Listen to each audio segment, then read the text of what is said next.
hello, hello, hello, hello. All right, so the plan is to play more Beacon Pines. I'm kind of hoping that we can finish it up today, but I don't honestly know how much is left because there's actually a lot you can do. There's like a lot of like story branches you can take, and of course I want to take them all. Of course I want to take them all. So we'll see. We'll kind of just go tonight and see how much we get done, if we are able to finish it or not. I think if we're not able to finish it tonight, it'll probably be really close, and I'll finish it up sometime next week. That's kind of what I'm thinking might happen. Hey Cal, I hope you're doing well. I hope you have a long weekend coming up. I am having a long weekend, and I've extended it, taking a little extra vacation on top of that. I need a break from work, so I am on top of that and taking a little break from the stream after this one. I'll be back late next week. Kai and I were making a list at lunch of all the things we want to get done during this time, so it's not really gonna be a break. I'm looking at the list. I'm like, I hope we have time. It kind of sucks because I keep thinking that like we're done with work, but we still have one more day. Every day it feels like it's Friday, but that's not true. Oh, well, it's okay. So I'm looking forward to finishing up Beacon Pines. But like I said, I'm not sure how much exactly we have left to do.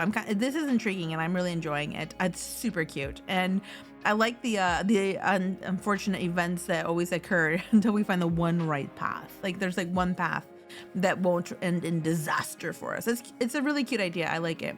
But yeah, like I said, if we don't finish it up today, I will pick it back up next week. I'm still taking a little break from Nine Souls. I might do a little bit more Kingdom Come Deliverance when we get back. We'll see what's on the back burner and what's going on. And then I don't know, I got some other stuff I want to play too. So much to think of, so much to do. But I'm looking forward to the game. Oh, I always lose my mouse. Honestly, I have mouse without borders, and sometimes I need borders for my mouse. Sometimes, like, where do you go? Come back here. You just like come back here. You silly little thing. All right, let's switch it over to. Hold on a second. Let's pause the music. Bloop. Let's play Beacon Pines. Let's move this over.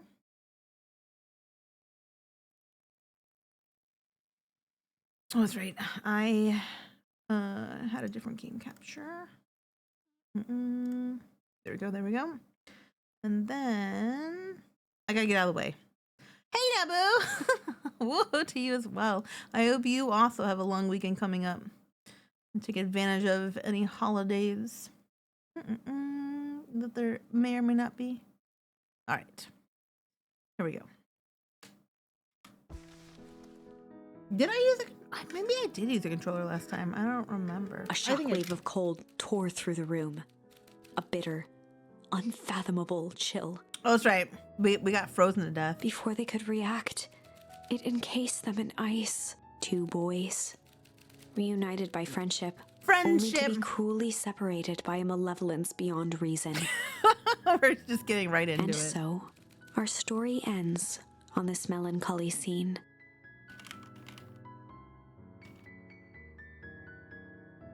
All right.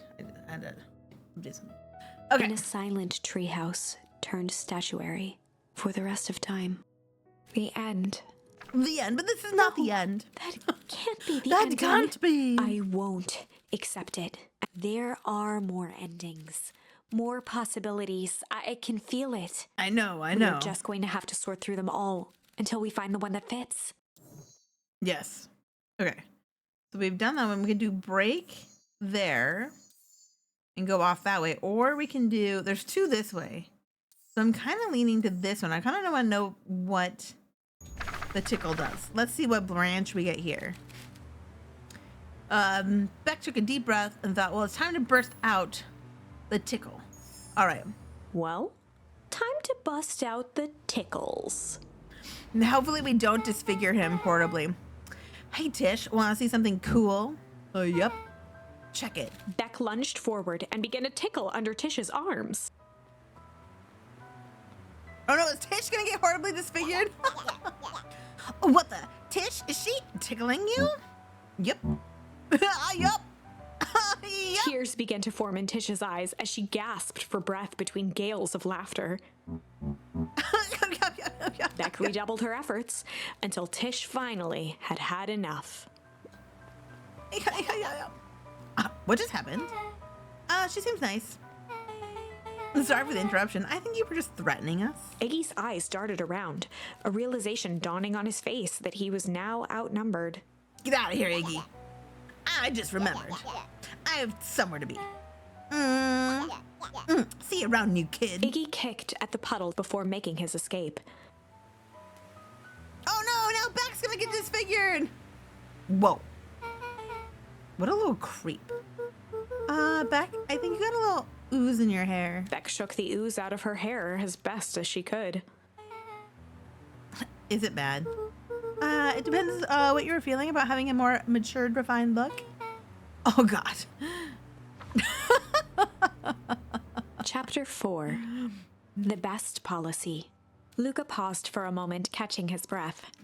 He'd only just met Beck, and somehow he already managed to drag her into this mess. Yeah, now she's just like a roguelike figure. Hopefully he could make it up to her. But finding Rollo was his primary concern. Gotta find my best friend. All right.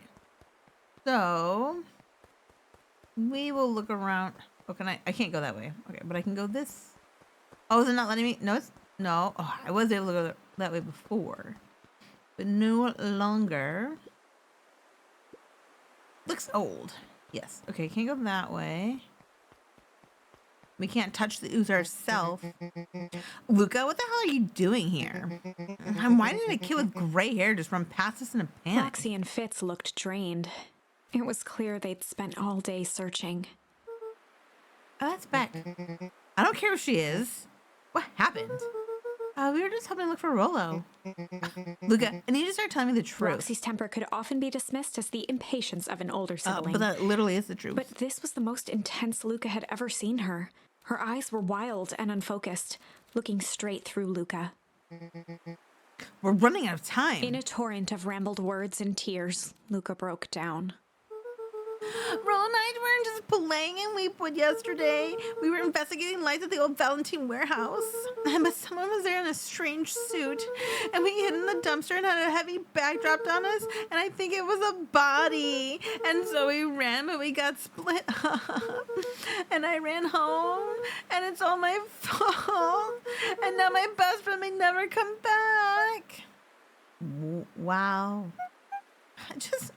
Wow. Roxy, still exhausted and angry, softened briefly as her eyes hunted the ground in thought. With a determined sigh, she looked up at Luca. It's not your fault, Luca. Rollo's gonna be okay, I promise. Roxy drew herself up. I'm gonna fix this. Luca, go home. But I want to help. This is too dangerous for a kid. I can't just sit around. I have to do something. Roxy tried to think of the safest place to send Luca. You go back to that little treehouse you two like to play in. Wait there in case Rollo shows up. Sound like a plan? Luca wiped his cheeks and gave a quick nod. You did the right thing about telling me the truth. Now scoot. I'm going. You really believe his story? What option do we have? Things have been strange around here leading up to the festival. My dad has been acting weird lately. Well, weirder than normal. Looking into the puddle, Roxy rubbed her arms to warm up. Why is it so cold here? This place gives me the willies. Alright, so now we gotta wait at the treehouse in case Rollo shows up.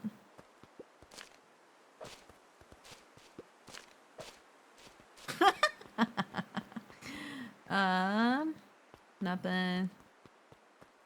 Alright. Anything to check out here or no? No, can't talk to him. Can't look at that. After the foul harvest destroyed their wealth and reputation, the Valentines shuttered off their estate from the rest of town. Alright, we did get to look here. We did The all the Valentine investigating. mansion loomed over every other building in town, both figuratively and literally. I'm not going straight to the treehouse. You kidding me? I gotta snoop. I mean, investigate. Hey, Bex, you okay? All right, she's not talking to me anymore. I got her. She a free hair job, and she's not talking to me anymore. I thought she would have looked cool. Mr. Nuncreed jumped with a start. Whoa! Don't sneak up on an old fellow like that. Sorry.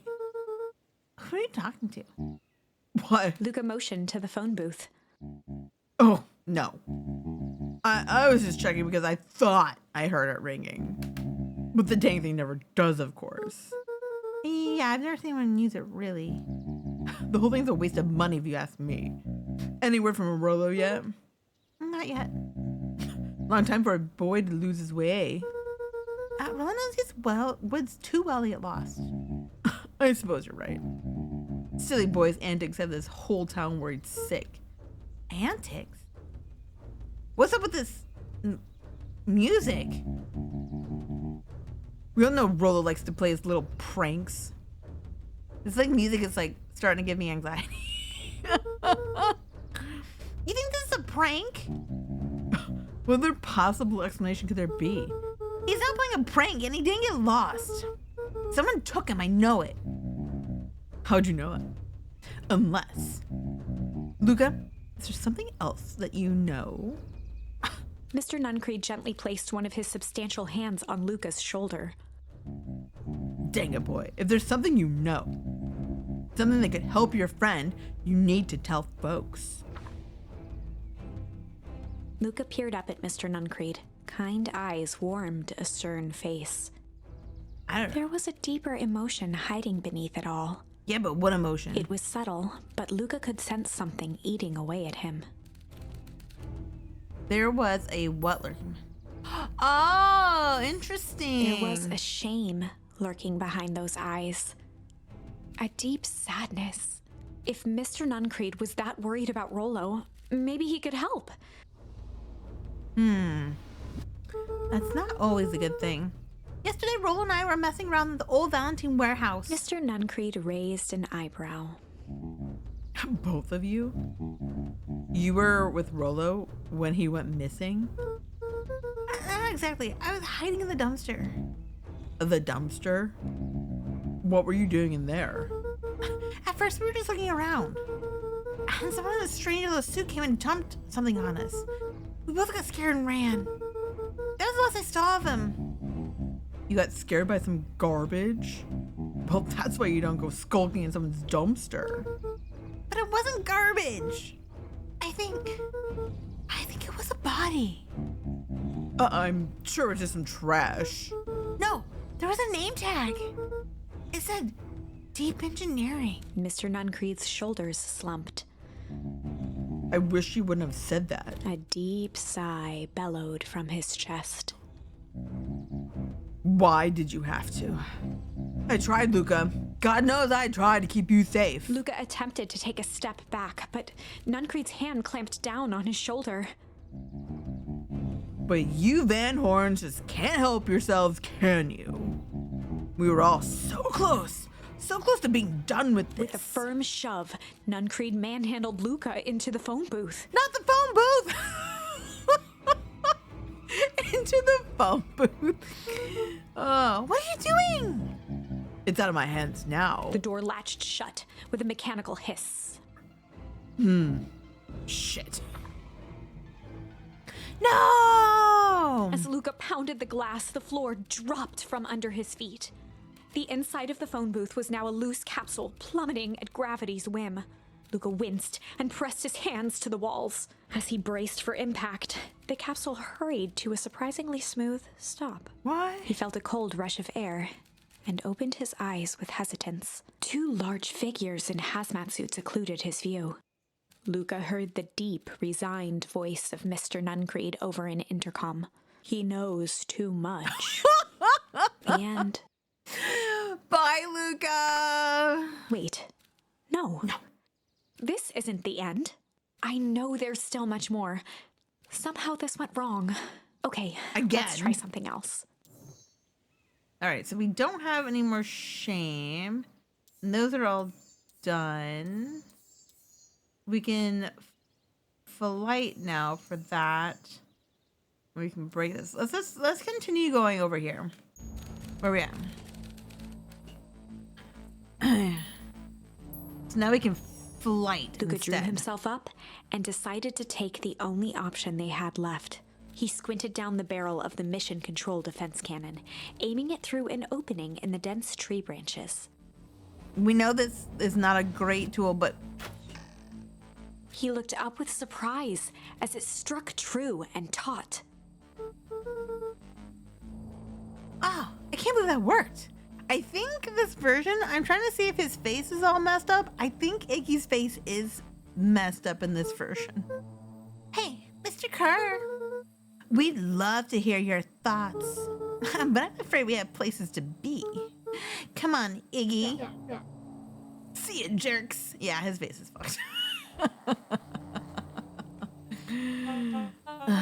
Fine, we know where that leads them. This way, we'll take the tunnels. Luca and Iggy winced as they sprinted through the thicket. I'm kind of confused. Like, okay, I'm kind of confused because there's Mr. Kerr and his army of surveyors, right? And I'm assuming they're somehow related to whatever Mr. Nuncrete is doing. But then we know Grandma has some special jam that she delivers to like the diner and someone else. Like, there's a lot going on in this town, okay? The branches clawed at them, reluctant to give A passage. lot. After what felt like a marathon, Luca stopped in his tracks as they reached the clearing. What the? That was all he was able to say before Iggy slammed into it. The boys tumbled down back. a steep decline and crashed with a wheezing thud on a surface as hard as ice. In fact, it was ice. It's so cold. That's what killed us in the other one. Chapter 5. Signs. They stood silently, catching their breath. The sky was like sapphire. With each breath, a plume of steam escaped from Luca's lungs. Let's keep moving. Luca pulled Iggy to his feet as they gazed across a snowy terrain. That was actually pretty badass. I think we lost him. Are we up in the mountains? I don't think so. If anything, we went downhill. Then it must have been Winter Wonderland. All I know is there's no going back that we came. Let's see if we can get our bearings. Follow me. All right, find a way home. What do we got here? We've got this. 1 second. And we've got... Oh! Luca, are you there? Luca had almost forgotten the walkie-talkie he was carrying. It's that bozo Kerr. I hope nothing bad has happened to you out in those woods. Luca looked at Iggy with hesitation. No need to be rude. With a resigned sigh, Luca responded. It seems like the only dangerous thing in the woods is you. He speaks, the young man of the hour. Now, how in tarnation did you end up in one of those radios? Just lucky, I guess. Boy, howdy, you Van Horns are full of surprises, aren't you? You knew my parents? I never had the honor of meeting your father, but your mom sure was a handful. Luca winced, shoving the walkie-talkie back into his pocket. We gotta keep moving. Okay, hold on a second. Before we go any further, what is this? A disc of smooth metal was lightly covered in snow. 2 faint seams were visible along the surface. A manhole cover? If it is, we've never seen one like it.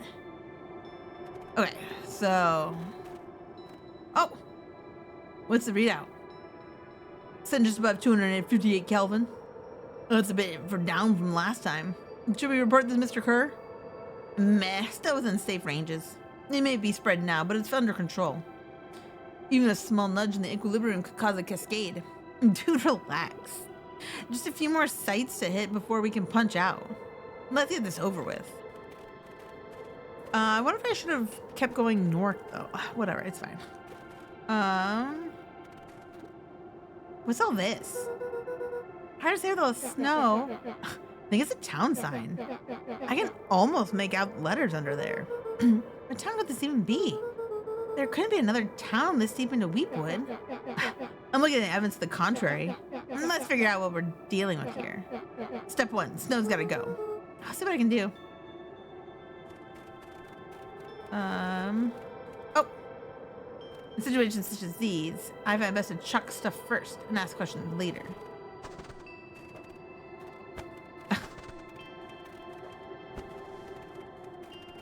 Oh, look, it's Welcome to Beacon Pines. Like, we didn't see that one coming. In disbelief at the sign that now clearly read, Welcome to Beacon Pines. This doesn't make any sense. We're in Beacon Pines? How's that possible? We ran away from town. How did we get back here? I guess we got turned around. Where'd all the snow come from? Well, it's been colder than normal lately. There's a pretty big difference between sweater weather and this Arctic hellscape. This puddle we fought up before, it was cold too. Maybe all of it leads to one source. You think it's related? What the hell is going on? We're gonna get you some answers. Let's keep moving. I guess we can... The fencing glistened, each chain link encapsulated with a translucent layer of ice. Looks like the stuff they put up around Weepwood. The stuff who put up? I don't know. Okay, before we get that's, I think we know where that's going. So now that we know, can we go this way at all? No. I think we can, let's keep going the other way. I want to see if we can get back to the place. This is basically my father's grave, right? Are they not letting me do anything here? Is that, we already came here? This is it? Okay, there's nothing here. I was hoping that there would be something like, obviously that would be my dad's grave, that would be the house. We have the Welcome to Beacon Pines. And now we're in town.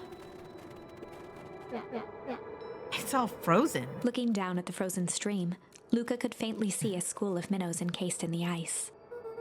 Whatever happened here, it happened fast. The fish didn't even have time to run. Or, you know, swim run.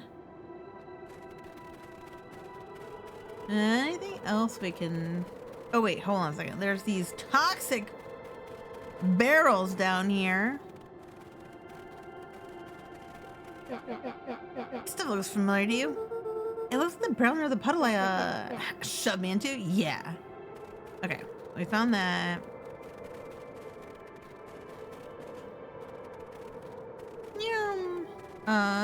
The crunching of footsteps trailing Luca went hush. He looked back to see Iggy's face twisted with confusion.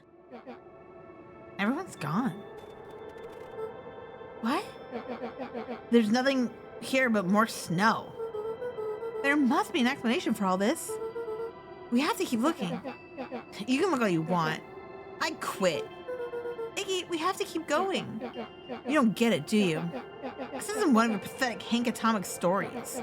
We aren't gonna save the day. We aren't even gonna save ourselves. My face is mangled. This town is destroyed. And everyone we've ever known is gone. You don't know that? You can't just quit. Do whatever you want. I'm done. Iggy, it's gonna be okay. Luca peered upward at the darkening sky. He let out a long, foggy breath. Faintly, Iggy began to cry. Seeing Iggy in such a pathetic state gave Luca a sense of compassion and more than a little guilt. It is getting pretty late, I think. Probably not a great idea to stumble around the dark anyway. Luca allowed himself to collapse next to Iggy. Let's just rest for a bit. The boys huddled together for warmth and comfort. If not for exhaustion, their minds would be racing, trying to make sense of the events of the day. As it was, all they had energy for was to sit in silence, numb. Are they gonna freeze to death here? Please don't tell me we freeze to death again.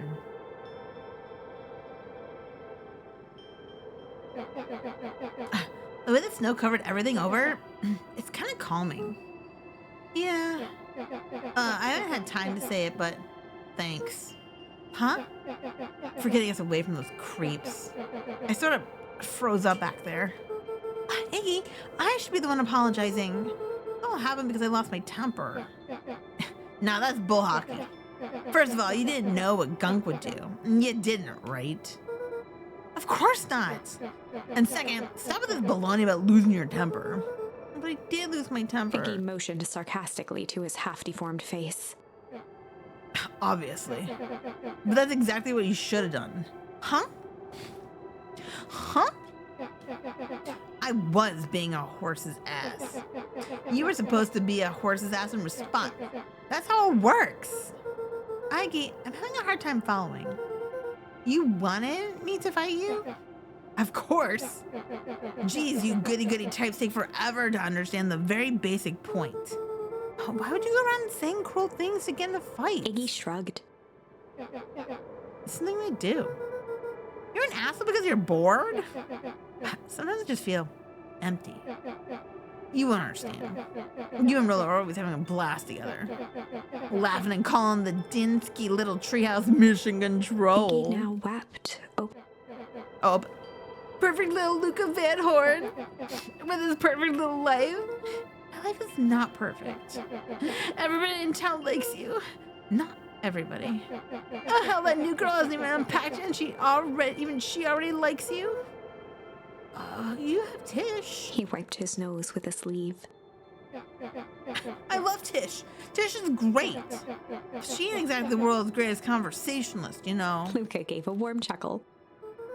I get that impression. Iggy cleared his throat as he wiped his eyes. Must be raining out here. Definitely. Iggy arched into a wide yawn. I should probably try to get some sleep. Yeah. Let's lay low for now. Tomorrow we'll go to the bottom of this. Luca's eyelids began to slowly drift shut. Luca? Yeah? I always did want to see the inside of your dinky little treehouse. Why do you think? Not bad. I'll give you the full tour when we get back. You know what? That's all Luca could whisper before succumbing to sleep. Iggy snuggled in some more. When it comes to worst days of my entire life, this one wasn't half bad. That's kind of depressing. The house smelled of warm bread. Luca was playing with toy blocks on the living room rug. He looked up to see his parents on the couch. His mother held his father's head in her lap. She idly stroked his hair while humming a song. Another dream. A voice behind Luca spoke. This is how you remember them, huh? Luca turned to see his own face.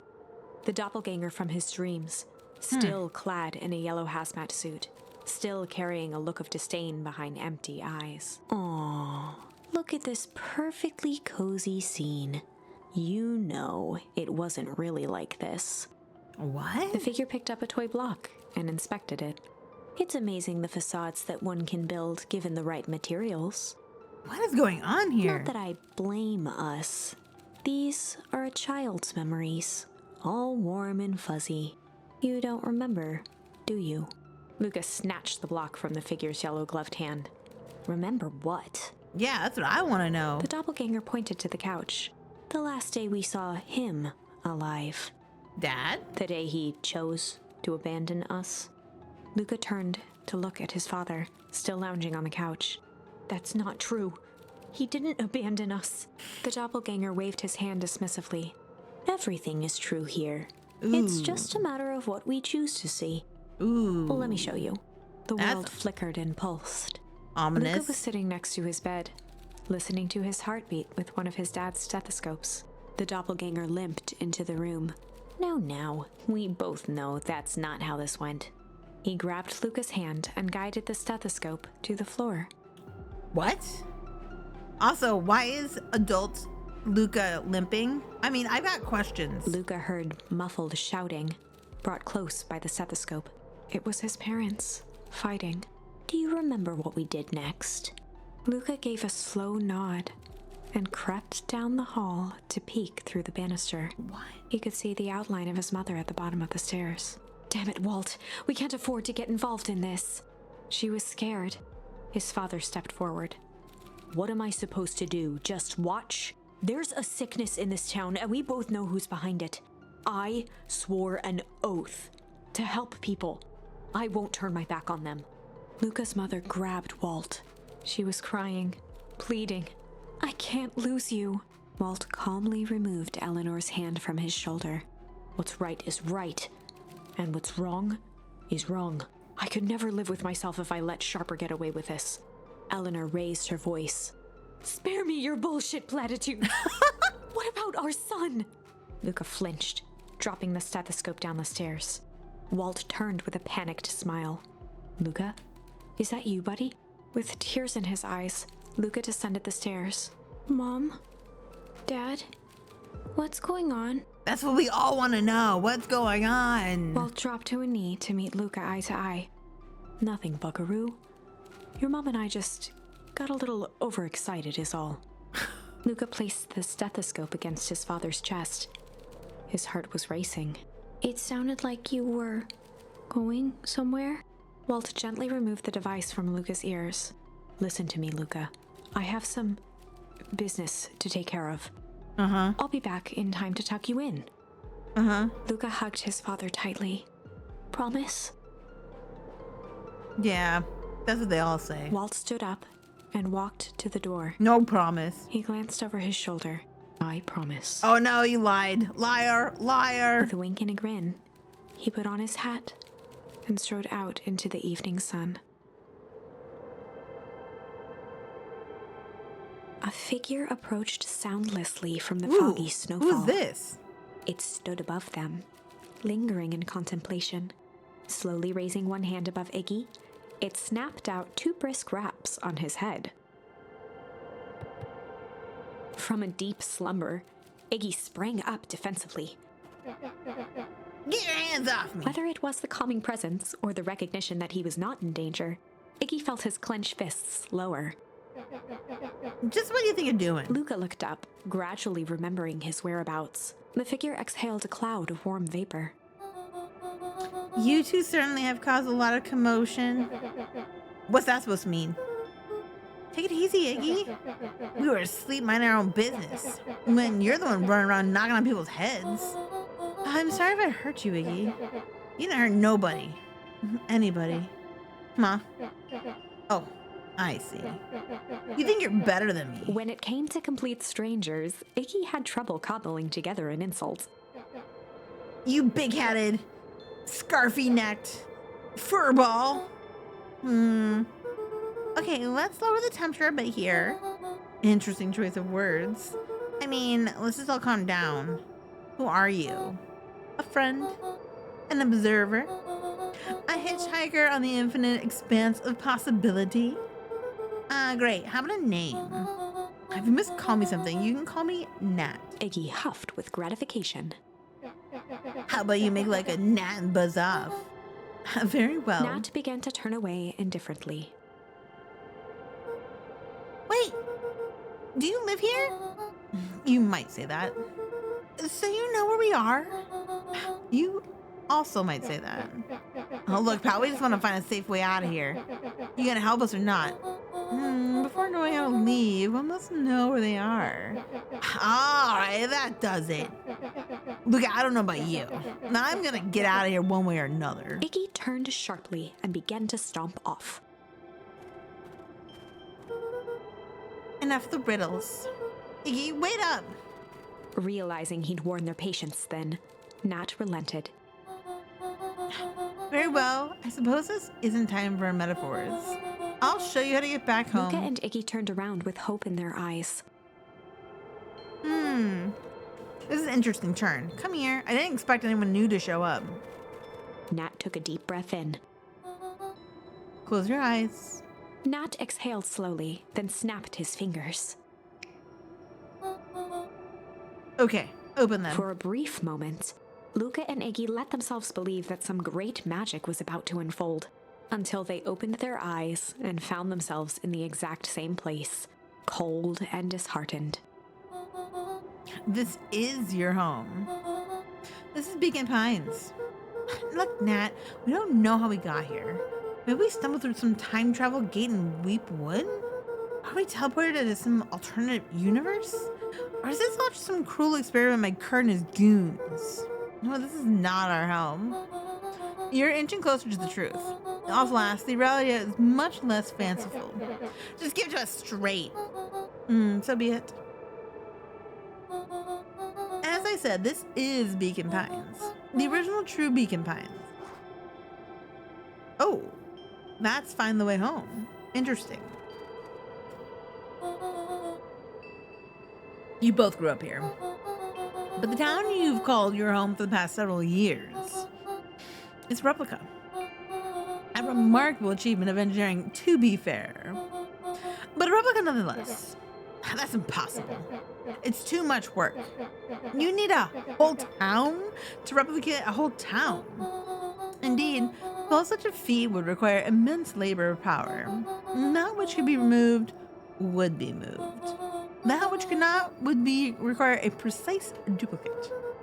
We would have noticed. Someone would have noticed. You'd think so, unless the auditing was impeccable. A mind-numbing attention to detail. As for the innumerable trivialities which complete the tapestry, well, you can leave that to the miraculous thing we call a brain. It's a real aversion to it has a real aversion to discontinuity, a revulsion even. The brain is a wonderful way of smoothing out the rough edges, keeping us sane. Look at Iggy look around uncomfortably. So you're saying that someone made an entire new town and moved us all and no one noticed? Precisely. But why? Why is the one question that can never be answered with certainty. The best one can do is uncover... Nat narrowed his eyes, furrowed his brow, and uttered, the source. What do you say the source like that? Why indeed? Luca began to laugh uncomfortably. It's all ridiculous. There's no way they could. He looked down at his feet. His eyes started back and forth in contemplation. With a sudden pain, a thought struck him. If this really is home... He sprinted off into the pale distance. As Iggy turned to follow, Nat called out, Iggy! It's not too late to turn back. Simply head west through Weep Wood.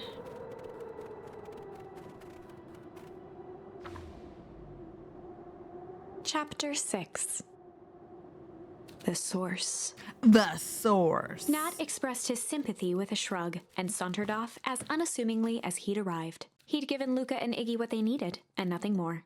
As Luca sprinted across the snow, the events of the past few days became clearer, pieces to a larger puzzle. Rollo said he was underground somewhere, captured. Mr. Kerr tried to cover it up with lies. The clipboards were hell-bent on capturing Iggy.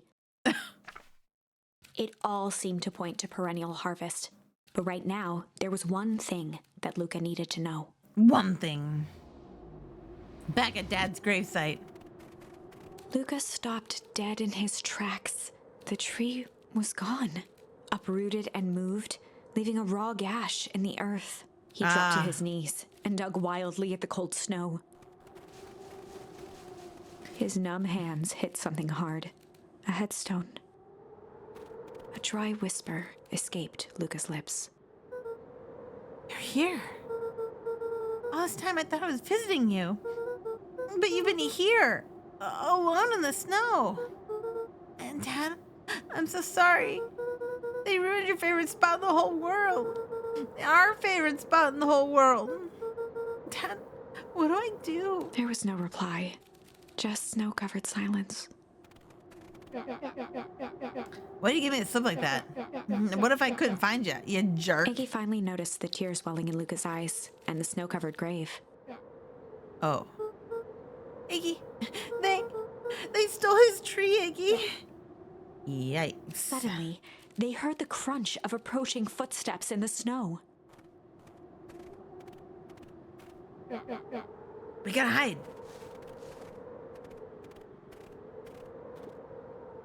Uh, 259K. Fell off distance, still good. Dude, did you hear me? I said 259. Sorry. You ever think about what we did here? We saved a whole town of people. Doesn't feel like it sometimes. What about everything we left behind? That's the grave of someone with a family. People who love them will never know the truth. The truth is He overrated. bent down to scoop up a snowball and lobbed it playfully. Hey! Don't be such a downer, dude. We use this job to change the world. Yeah. Come on. It's almost lunchtime. Where is he going? Weirdo. Yeah, that dude is a weirdo. That dude's a weirdo. Here I thought I was a jerk. These dinguses out here are literally dancing on graves. Luca stuttered through heaving sobs. I thought I was visiting him.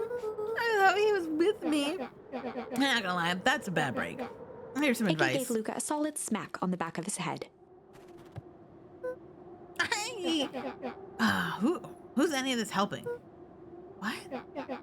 Sitting here in the snow crying like some pushover? Who you helping? Iggy, look what they did. They lied to everyone. Blah, blah, blah. Luke Van Horn, you're a lot of things, but you ain't no pushover. What did I tell you before? When some jerk comes at you, acting like a horse's ass, I should stand up for myself. Hell yeah! Kurt and his merry little band of clipboards pulled off this switcheroo for a reason, right? Nat mentioned something about a source. Luca wiped his eyes with a sleeve. Whatever is at the source must be awfully valuable to Perennial Harvest. It sure would be a shame if something unfortunate were to happen to their precious source, wouldn't it? Never mind. If it's small enough to steal, we snatch it. If it's too big to snatch, we smash it. New life lesson: if you can't steal it, was a smash. If you can't snatch it, you smash it. New words to live by. If you can't snatch it, smash it. All right, Iggy, I kind of like it. What if it's too big to smash? Iggy flashed a mischievous smile and cracked his knuckles. I'm always up for a challenge. I'm gonna make this right, Dad. Promise. Let's do this. All right, locate the source.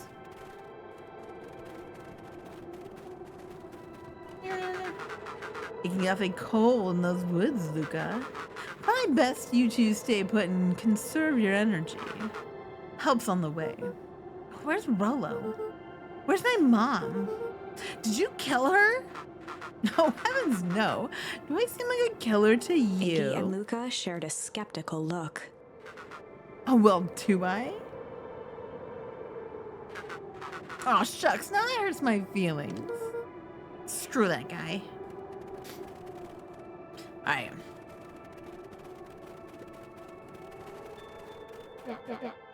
Wait a minute. If this is the original town, then that means... Iggy darted behind a large pine and began digging furiously. He emerged holding a shoebox with a crude skull painted on its lid. Oh, interesting. What's that? A long story. So a few years back, I came into possession of some premium grade fireworks. Not the wimpy firecracker stuff they give kids. The good stuff. So how'd you bury it under a tree? That's the long part of the story. You and Rolo were doing chores at Rolo's chicken coop, and you guys pissed me off for some reason or Luca other. rolled his eyes with realization. No, you didn't. Iggy stifled a chuckle. Yep. I just wanted to give you guys a little scare. But like I said, these were some primo fireworks. So I might have underestimated things. You blew up the chicken coop? I prefer to think of it as incendiary redecoration. Sorry, but you should have seen the look on your faces. Rolo got grounded for months, which is why I needed to stash the evidence on lay low. So I buried him under the tree. But when I came back from later, they were gone. I figured some grown-up found him and tossed Iggy him. triumphantly raised the shoebox. Turns out, it wasn't the fireworks that got moved. It was us. Unbelievable. All right. Do you think this is a game? Newsflash, boyo. You're not a hero. You're a little brat who's in way over his head. A hero is just someone who refuses to give up. Comics these days are running children's brains. Everything's a spaceman, superhero. I always been partial to Hank Atomic myself. Is that so? Do you even give a chance against us? You have no idea how powerful we are. Prepare for blast off, loser. Alright. We can do that. I just want to make sure that there's no other... Like, I don't miss anything. Obviously, it's telling me to go right down there. Crooked. Just like this whole stinking place. Oh, yes, that's what I was looking for. More of those. Perfect. No diner. Can't go that way. Okay.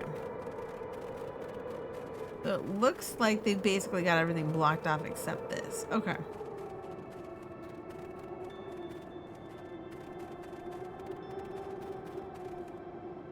Luca and Iggy inched up to the edge of the hole with bewilderment in their eyes. Arctic air breathed out of the cavern in heaving gusts. Echo! Echo! Whoa. I can see what they wanted to move us all out of town now. But why would they dig a giant hole? I think this is it. This is the source. It's a dang hole. How do we smash a hole? Oh, it's much more than that, my annoying little friend. Kerr! Where's Rolo? I wasn't lying before. He's safe. Well, safer than you two.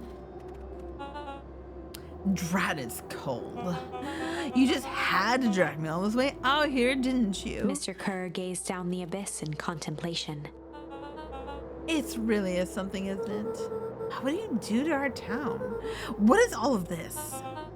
What's a doozy of a question? This is the source where they collect the unrefined, Kerr scratched the back of his head.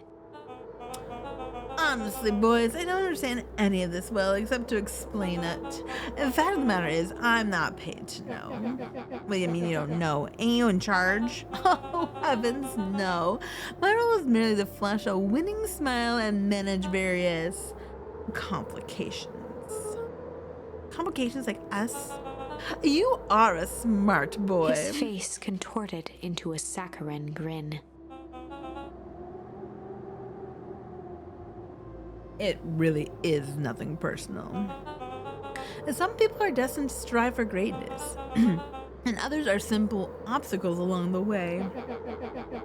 Seems like you were destined to be a creepy lackey. The point is, we all play our own parts in life. Mine just happened to be a lead in the role of a lifetime. And you happen to be extras, ready for your curtain call. Oh, we aren't getting up without a fight. Your smile's not going to be so winning after we're done with you. Now, boys, there's no need for melodrama. It makes even a professional such as myself embarrassed for you. And let's change the mood a bit. Kerr snapped his fingers. Scene change. There, that's better. Deal with them. Iggy turned to Luca with a sly glance. Why are you smirking? Because I have a box full of fireworks and you don't. Iggy waved the box into the air, threatening to drop it down the hole. Stop. Let's not do something regrettable. Joke's on you. Regret is one of my specialties. Out of curiosity, what would happen if I threw these in your precious hole? Nothing at all. You're a terrible liar. I'll have you know, I'm an exceptional liar. That's far enough. Iggy plucked a single bottle rocket from the box and held it up with reverence. Stop, you fool. Call off your goons. After a long pause, Mr. Kerr flung up his hand with frustration. Very well. You can all head back for the night. It's been a long day. And I'll handle these two from here. Mr. Kerr sighed into the frigid air. It's just us now, Iggy. You can put that down. What, like this? With a nonchalant flick, Iggy tossed the firework into the hole. We're dead.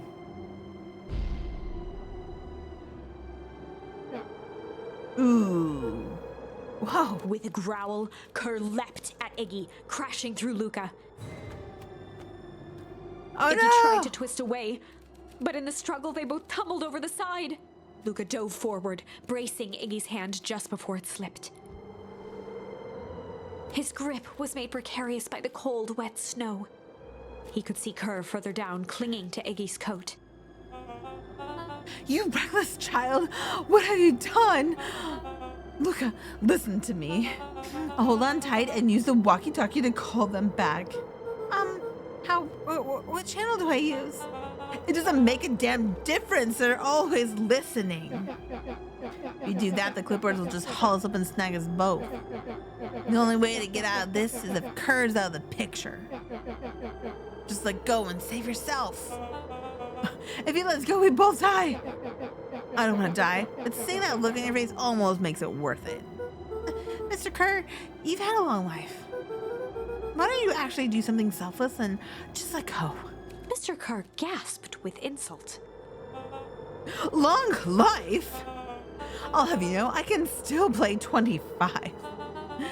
You should have heard me sing the part of Phyllis Young. With a wild look in his eye, Mr. Kerr began to hum a proud melody.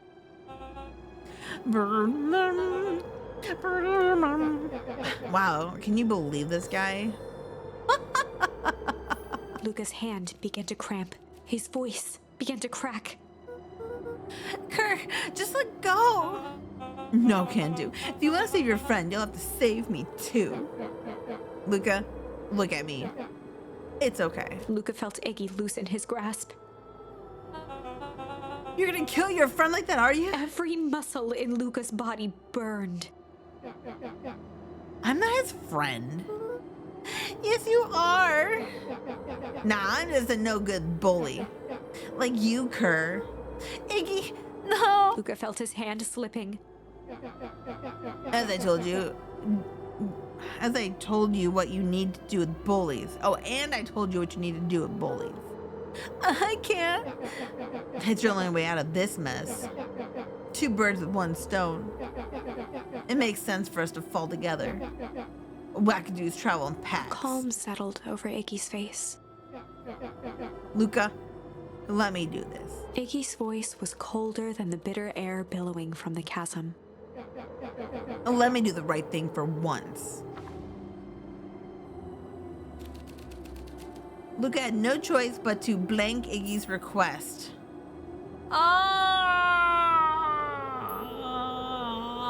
Well, I feel like we need to do accept. Although I don't want to. I don't know. We can refuse or we can accept. Let's accept. Luca had no choice but to accept Let him go. Iggy's request. Let's honor his wishes. With a quiet blink, Luca watched a teardrop sail down Kind of into the dark. howling void. Luca's gonna have lots of trauma. He's gonna need a therapist for sure. As his fingers slowly gave up, he met eyes with Iggy. Good.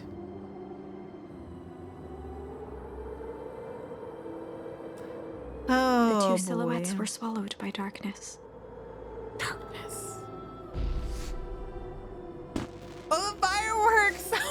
Oh no! Oh no, not the fireworks! Yeah, Iggy! I'll have a goodbye, Iggy.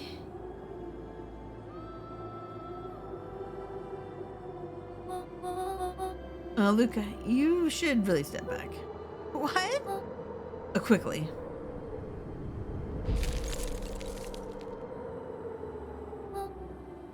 Curious. But of course. Those fireworks of Iggy's must have been just the right amount of energy. We should get out of here before perennial harvest arrives. Not until you tell me what just happened. Your friend's sacrifice just saved this town. For a little while, anyway. How? Tempest liquamine is a peculiar substance. It can change the relationship between matter and time itself, but doing so requires unfathomable energy. In a closed system, that energy can only come from its surroundings. A useful side product of being on this property being, by adding precisely the correct amount of energy to it, one can create a cryogenic cascade. So the gunk makes things cold and the fireworks made the whole freeze over? That's one way of putting it, yes. As dumb luck would have it, the fireworks weren't strong enough to generate a runaway reaction. I shudder to think what would have happened in that case. We have some idea what that would look like.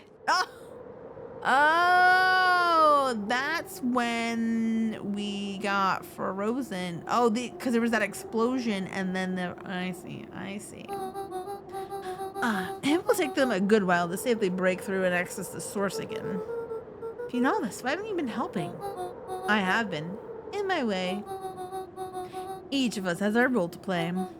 Iggy's role, it turns out, was to buy his precious time. Mine has been to observe and wait. Wait for what? You. Me? Why? What's my role? A fierce twinkle flashed in Nat's eyes. Luke Van Horn. You are going to save the world. With a chuckle, Nat turned and walked west. Dumbfounded, Luca followed behind him, trudging through the snow. Every step taking him further away from everyone and everything he knew, and closer to destiny. To be continued in Beacon Pines, Pines Harder. Revenge served cold. Second time's a charm? You ask like that's a question? Wait, that's it? This ends with a crummy cliffhanger just when it was getting good? I was even starting to like Iggy. No way. I refuse to be associated with some never-ending parade of sequels. Let's go back and find something more definitive.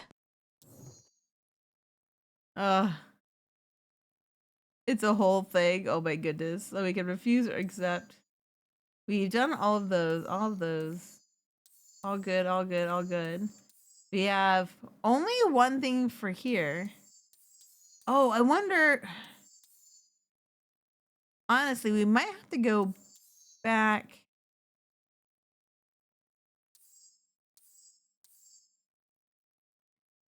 I don't want to go too far back. But I wonder if I can jump around. Okay, I wonder if I can jump around. I want to go back to where we can fish.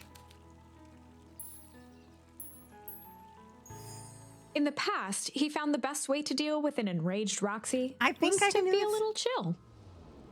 Okay. I just want to... Okay. I don't want to... Oops. We're getting through this. I want to actually just see if I can do the fishing. Cool. All right. So before... And then I'll jump around. Because we have a couple more...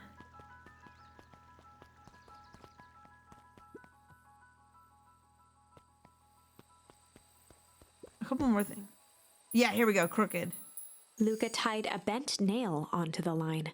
If all you have is a hammer... All right. So what do we get here?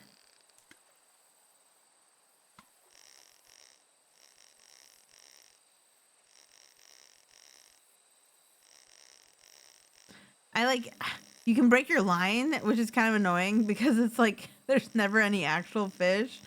So it's like, what's the point of why do I have to play with it a little bit? All right, what do we get? A picture? It's a photo of you and Uncle Joseph. Let me see that. Huh. Look at those two young fools. How did it end up at the bottom of the pond? Who can say? Well, some things are just hard to explain. I miss Uncle Joseph. I don't just come fishing with us anymore. He's busy with his new job at Valentine's. What's a new job got to do with us fishing? What does a new job got to do with him fishing with us? It's complicated. Like I said, some things are hard to explain. All right. So that's that. I wonder... I still don't think I got all of the fishing yet. I want to check out one more thing really quick. And then... Okay, so that's not back.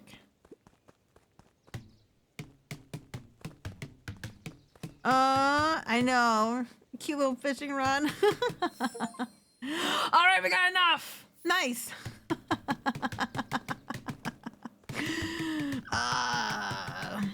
It says no touching, but I can't do that. This is cute. This is cute. Okay, so now let's go back.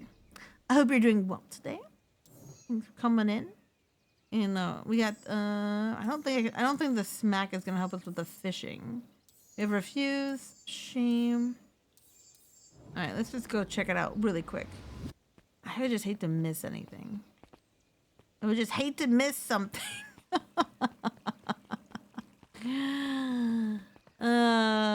This game is adorable. It's dark but adorable. All right. Let's see. Oh, that's right. I have to go back into my memory. Oh, it is fishing.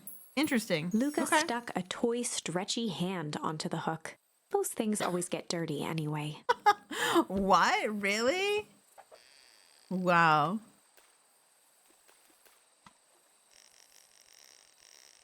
Oh, I did before it was. I was trying to bring it in before anything was on the line. I was like, give it to me. All right, what else do we have? Should we give it to Mom? She likes jewelry. That's a sweet thought, Buckaroo. But I'm not sure she'd fully appreciate a pond bracelet. All right, so that's all the quote-unquote fish. Well, it's quite a haul. Feels like a good time to pack up. Oh, just a little bit longer. Dark. Well, I'm looking to miss all that so far. It's like, yeah, there's like this story has an interesting layer to it. So it's pretty good so far. If things lasted forever, they just might not feel special, huh? I guess. I'll make you a deal, Buckaroo. If you ever feel like you need to talk about anything at all, you just say, let's go fishing, and I'll know what you mean. Like a secret password? Yeah, top secret. Neat. All right. What a perfect day. Yeah. Okay. So we don't need to do that. We don't need to do that. We have all the fishing now. I feel like I could talk to the old man about fishing all day. I can't talk to you. Okay. I think that's supposed to be. He looks older than like our father, but like that's what I thought they were getting at. But he might be our grandfather. We could do the refuse. We only have the one shame, so we have refuse or break. All right, let's go here and do the break. So the clouds began to break. Luca began to respond, but the sky answered for him as the clouds above began to break, revealing patches of star-filled summer night. Moonlight filtered down, shimmering in the treetops. All right, let's see where we can go with this. Sure, you can meet Rolo. You're not going home? No, I promised Rolo I'd tell him about. Luca stopped himself mid-sentence. I promised you tell him what? Spit it out, bub. We're thick as thieves now. If there's a juicy secret, you gotta tell me. Oh, okay. You can come over to the treehouse and I'll tell you both what happened. Heck yeah. Okay, I think I already looked at everything over. Luca saw Beck skulking by the gate. You're telling me there's nothing mysterious or creepy about this place? It smells like boring and empty. I refuse to believe that. Big spiked gate. Looming mansion. Rich reclusive owners. I even smell shady. Beck grabbed the wrought iron bars and shook the gate. Mark my words, you decadent nightmare house. You will reveal your secrets to me. Oh. Oh my God, we're actually gonna go explore the house now? What did you do? First of all, I told you so. There's gonna be ghosts, let me tell you. Maybe my mother's ghost is in there, haunting the halls. Second, hide! That's Eris Valentine. Who's she talking to? Shh. I expect you to return that suit in working order. Of course. As long as everything proceeds as planned. There's nothing to worry about. The only thing I'm worried about is what's rightfully mine. If that means making some unsavory alliances, so be it. I couldn't agree more. If there comes a time to suspend hostiles, I'll deal with our common threat. Now, this is what I was talking about. Beck's voice was an excited whisper. Proper shady stuff. Someone in a suit like that tried to grab me yesterday. Seriously? Shh. You do understand that when this all inevitably fails, I will deny everything. I won't expect anything less from you. You just worry about your part in this and let me handle the rest. I can't wait to see the look on that Rube Kerr's face. Yes, the truth will come to light. I'm still surprised you're so comfortable with the potential collateral damage. If there's one thing I've learned, is that change is painful.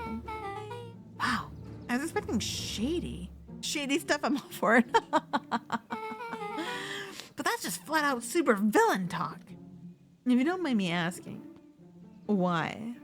Why are you doing all this? The mysterious figure retracted their mask, hair pushing out from all corners. Oh, it's my grandma! Oh no, it's my grandma! Giving it the wrong voice entirely. I didn't expect that. I thought it was gonna be... I thought it was gonna be a dude balding. Look at how much hair she's got. What are you talking about? Family. A chill ran down Luca's spine. His vision blurred. Beck stifled a sharp wince, and Luca looked down to see himself wrenching her hand. An answer I can certainly respect. Bye, Grandma. Gran tousled her hair back under the face mask. Boop. Just remember, keep everything nice and normal until the festival.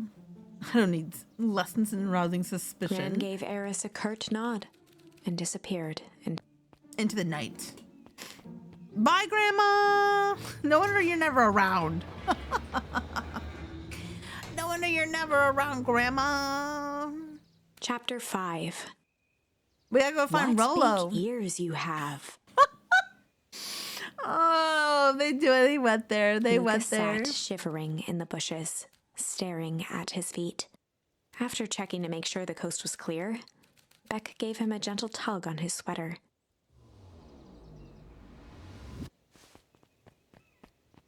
All right, Rolo. What's wrong? You look like you've seen a ghost.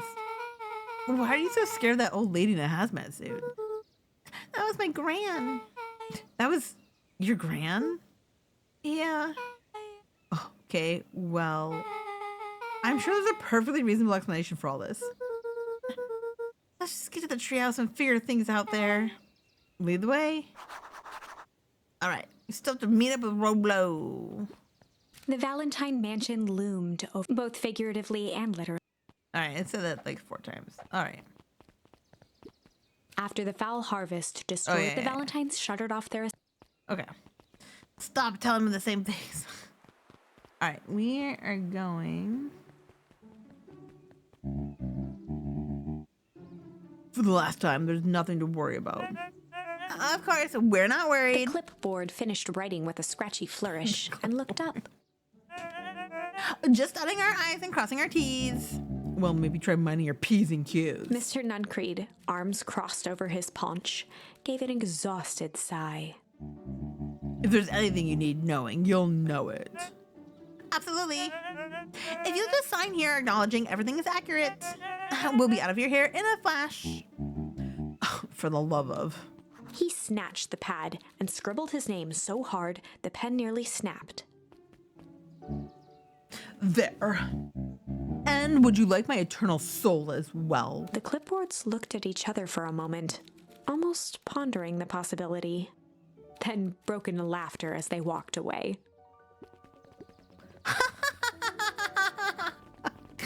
Oh, friggin' clipboards. Why is the telephone booth lit up? No one uses it. It's weird in there. Ugh, I really don't want to get seen by this guy. It looks like we're gonna have no choice. Alright, we have to talk to him.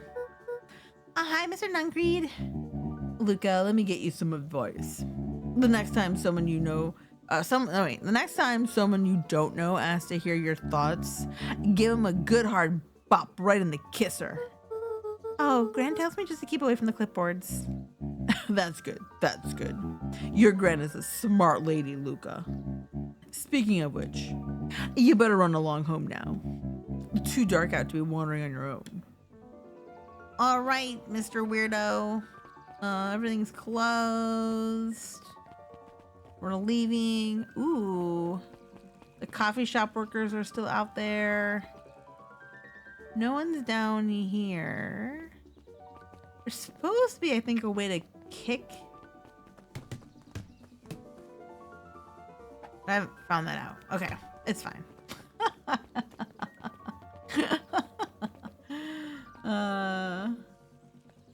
What does she got for us? The answers you seek shall be revealed unto you in due time. The question is the figure intoned. Are you prepared to live with the truth? Stop foreshadowing, lady. Another day, another dollar. I see you tomorrow, Z. Have you noticed how all the perennial harvest folks order the same drink? Decaf cappuccino with extra foam? Why? I don't know. Just a little odd. Pretty weird for sure. Well, customers always right. See you tomorrow bright and early. Can't wait.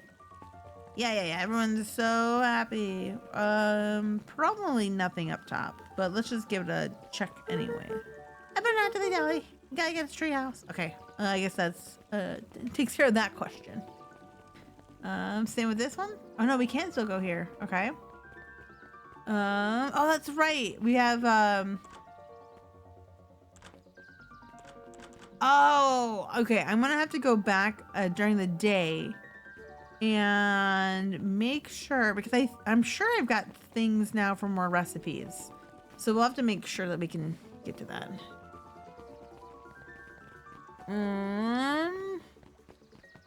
Nothing to see here. William Kerr and Gus Valentine proudly surveyed the half-covered festival banner. It's all coming together quite nicely. Couldn't have done it without you. The mayor gave a half-hearted shrug. I'm not sure about that. Nonsense. That reminds me, I wasn't able to thank your sister for her contributions. Yeah, she's been indisposed of late. She doesn't much like me, does she? Oh, no, that's not it at all. She's just been busy. Of course. Regardless, I would be forever grateful if you could pass my thanks on to her. The History Museum adds a real air of import to the whole affair, and we couldn't very well celebrate the story of Beacon Pines without including the Valentines. My father was a great man. You're darn tootin' he was. Kerr lopped his arm on Gus's shoulder. But I mean the entire Valentine family. Present company included. Do we have a long backstory till now? I'm invested. Yes. Yes, there's a lot going on.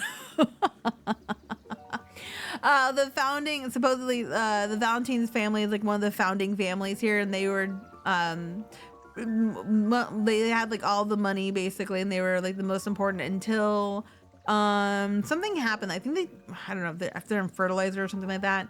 Something happened and then to knock them off their podium, and now this new company has come in and taken over kind of. And it sounds like the old money, Valentine's want their place back. Luca his dad has passed away and his mom is missing. He's still on the look for her, believing she'll come back, and he's been kind of raised by his gran ever since. Who obviously hasn't spent nearly enough time with him.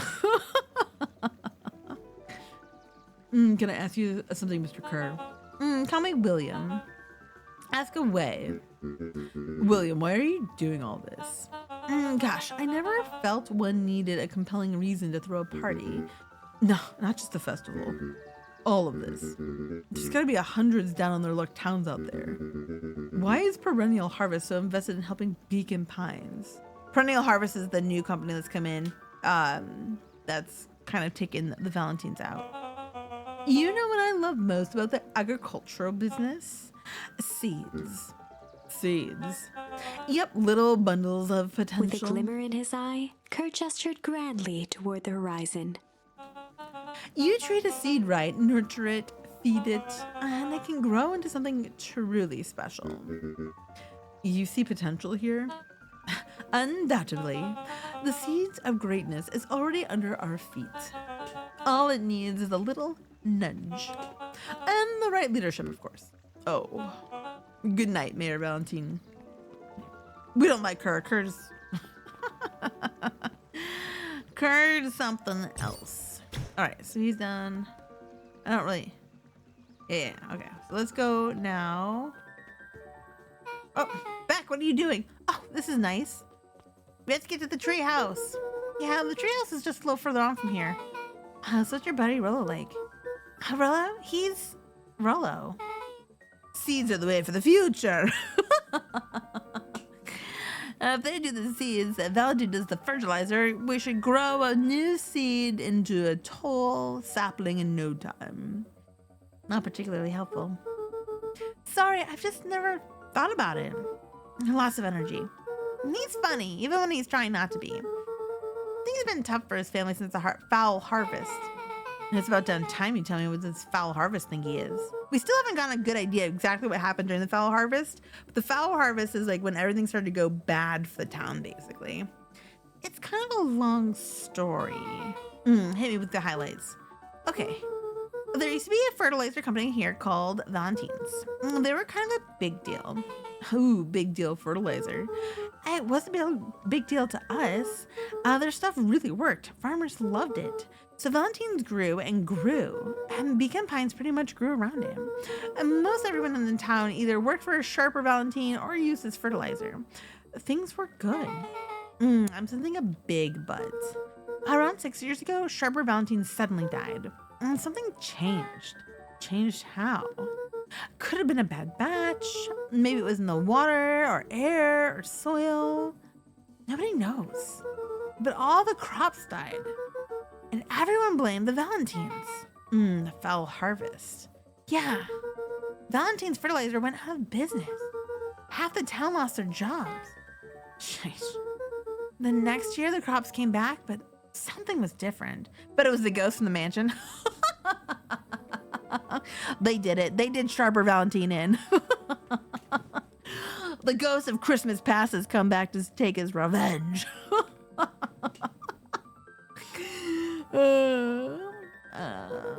You plant a crop, do everything right, and it's sort of a crapshoot when it happens. No one knows why? Nope. I take it Rollo's farm got the short end of the stick. Yep, for some reason their farm was hit harder than others. That sucks. Things have gotten better since Perennial Harvest came to town. And the Beacon Pines Reborn initiative?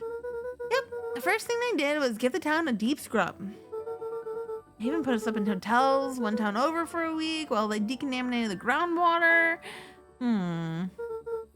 We better get going. That's when they moved the town to the new town. Oh my God, I was wondering like how they did it, but they did. Okay, now we know how they made Beacon Pines Point 2. All right, there's Rollo. It's about time. I was about to give up and go home. Who's the new kid? Name's Beck. You must be Rollo. I see my reputation precedes me. Welcome to Mission Control. Rollo waggled his head with pride. You'll find we've spared no expense in construction. I've seen worse looking piles of junk. Thanks. Hey, Luca, you know the security concerns we talked about? Yeah? While I was waiting, I made some improvements. I know. He's a handful, that's for sure.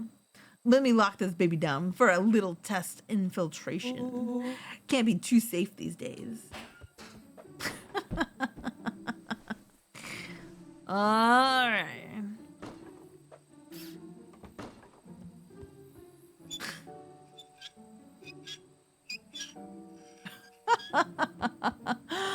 Rolo. Oh, target practice. He goes out, doesn't he? Always. Ooh, lavish. Welcome to the new way of living. It's just a little bit lavish. All right, what we got here?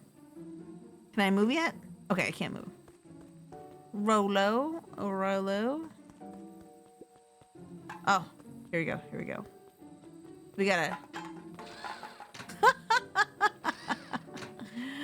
Oh my god, you're gonna make me throw something else?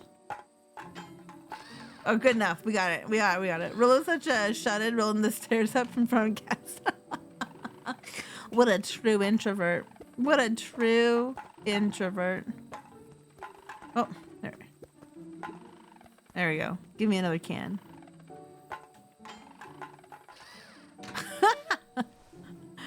Oh my god, how many of those we have to... Where'd you guys get all this junk in the first place? There's a guy in town named Jaff who trades his junk for snacks. A junk for junk? Nice. Junk food for junk. So, pretty sweet security, right? It was imaginative, I'll give you that. Luca, are we sure we can trust the new recruit? I'll vouch for her. Thanks, I guess. Okay, Luca, you promised to fill me in about the Valentine warehouse. Luca sucked in a long breath. So, like I said, there was someone there. What were they doing? I don't know, but the place was lit up and active. Maybe they were squatters? I don't think so. It seemed more organized. Then the man pulled me in. I saw some sort of equipment running. A man pulled you in? Yeah, but I got away. You keep saying it was a man. They were wearing a mask, right? Yeah. Then it could have been a woman. How'd you get away? I grabbed a rock or something and broke their mask. They let go and I ran. Dang.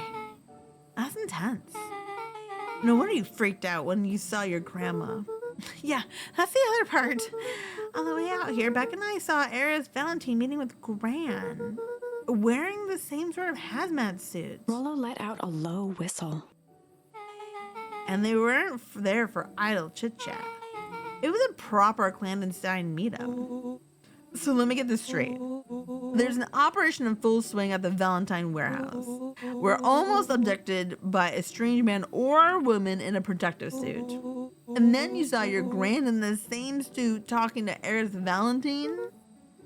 Pretty much. I'm beginning to think this town is kind of awesome. Rolo and Luca shot back a look. I told there's a lot going on. No offense. And so we can logically conclude aliens or alien zombies have infiltrated the town. And their leader is your gran and she tried to murder you. First of all, and for the last time, there are no aliens. A second, it couldn't have been my gran at the warehouse. I broke that person's mask to get away. The mask Gran was wearing wasn't damaged. But she's definitely hiding something. Maybe.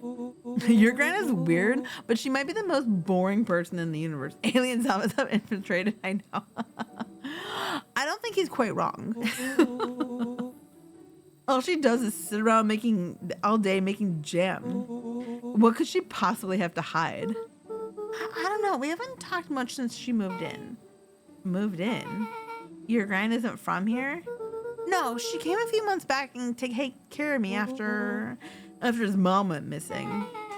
Did you know your Gran before?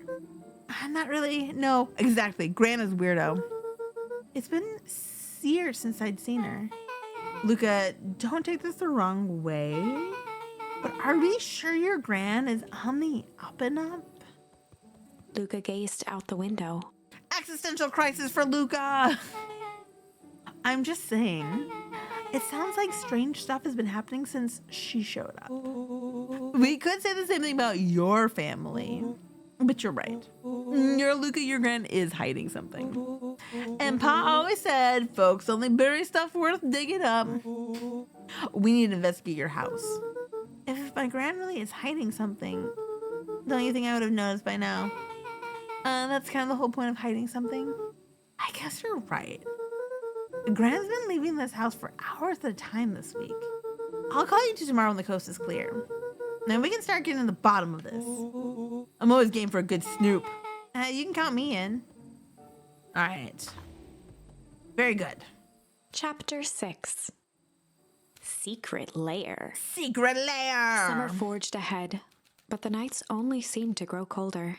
Luca walked home slowly Interesting. under the pale starlight, cautious to avoid any more surprises lurking in the shadows. Reaching home, he slipped quietly into bed, half dreading what they might discover the next day. I want to sneak into my parents' bedroom. We haven't done that. They won't let us yet. They haven't let us yet, I should. Who's knocking at the door? What time is it?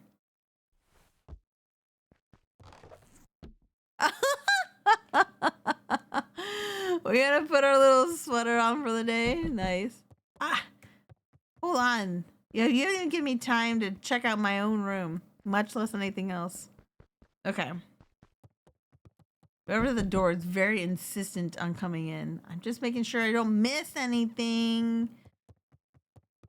All right. Calm down, people at the front door.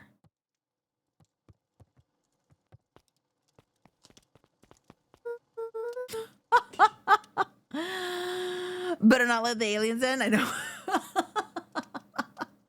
Too late. I think they've already came in. Damn, it was just I think they're alien enough. Aurello, what on earth is that? That ridiculous thing on your head. Oh, this? It helps me think. You're gonna need a lot more of those. Joke all you want. We'll see who's laughing when I crack this case wide open. The coast is clear. Yep, whatever she's been up to this week, it's been keeping her busy most of the day. Yeah, very well. The game is afoot. Luca and Beck rolled their eyes as Rollo strutted across the room.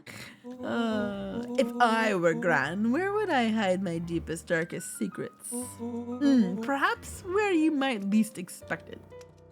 Rollo flung open the cabinet with confidence. Aha! He coughed as a veil of dust hit his face.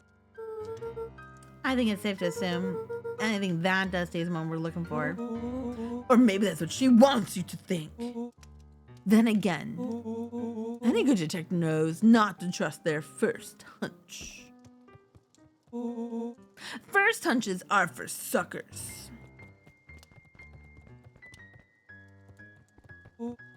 Don't touch the fire, Rollo. Eureka! She's lit a fire in order to burn the evidence.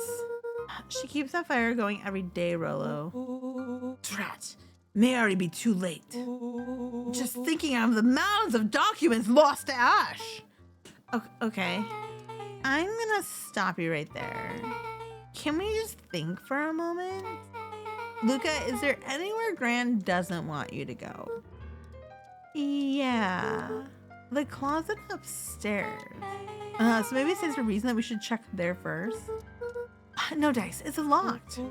Well. Look who stands to reason now. And I have no idea where the key is. If it's really important, then she probably keeps it with her. Anywhere else? She has her berry bushes. Oh, who has ever thought I'm gonna take this important thing and huck it in a bush? True. Anything else? Maybe something out of the ordinary?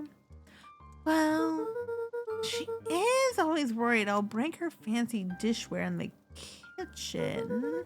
But it doesn't matter anyways. I can't reach the latch. A look of realization crept onto Luca's face. All three kids snapped to glance at each other, then sprinted in turn toward the kitchen. To the kitchen! All right, Rollo. This is your time to shine. Yes. You've called upon my expert detective skills. And now I shall proceed with... Before he could finish, Luca scrambled up Rollo's back.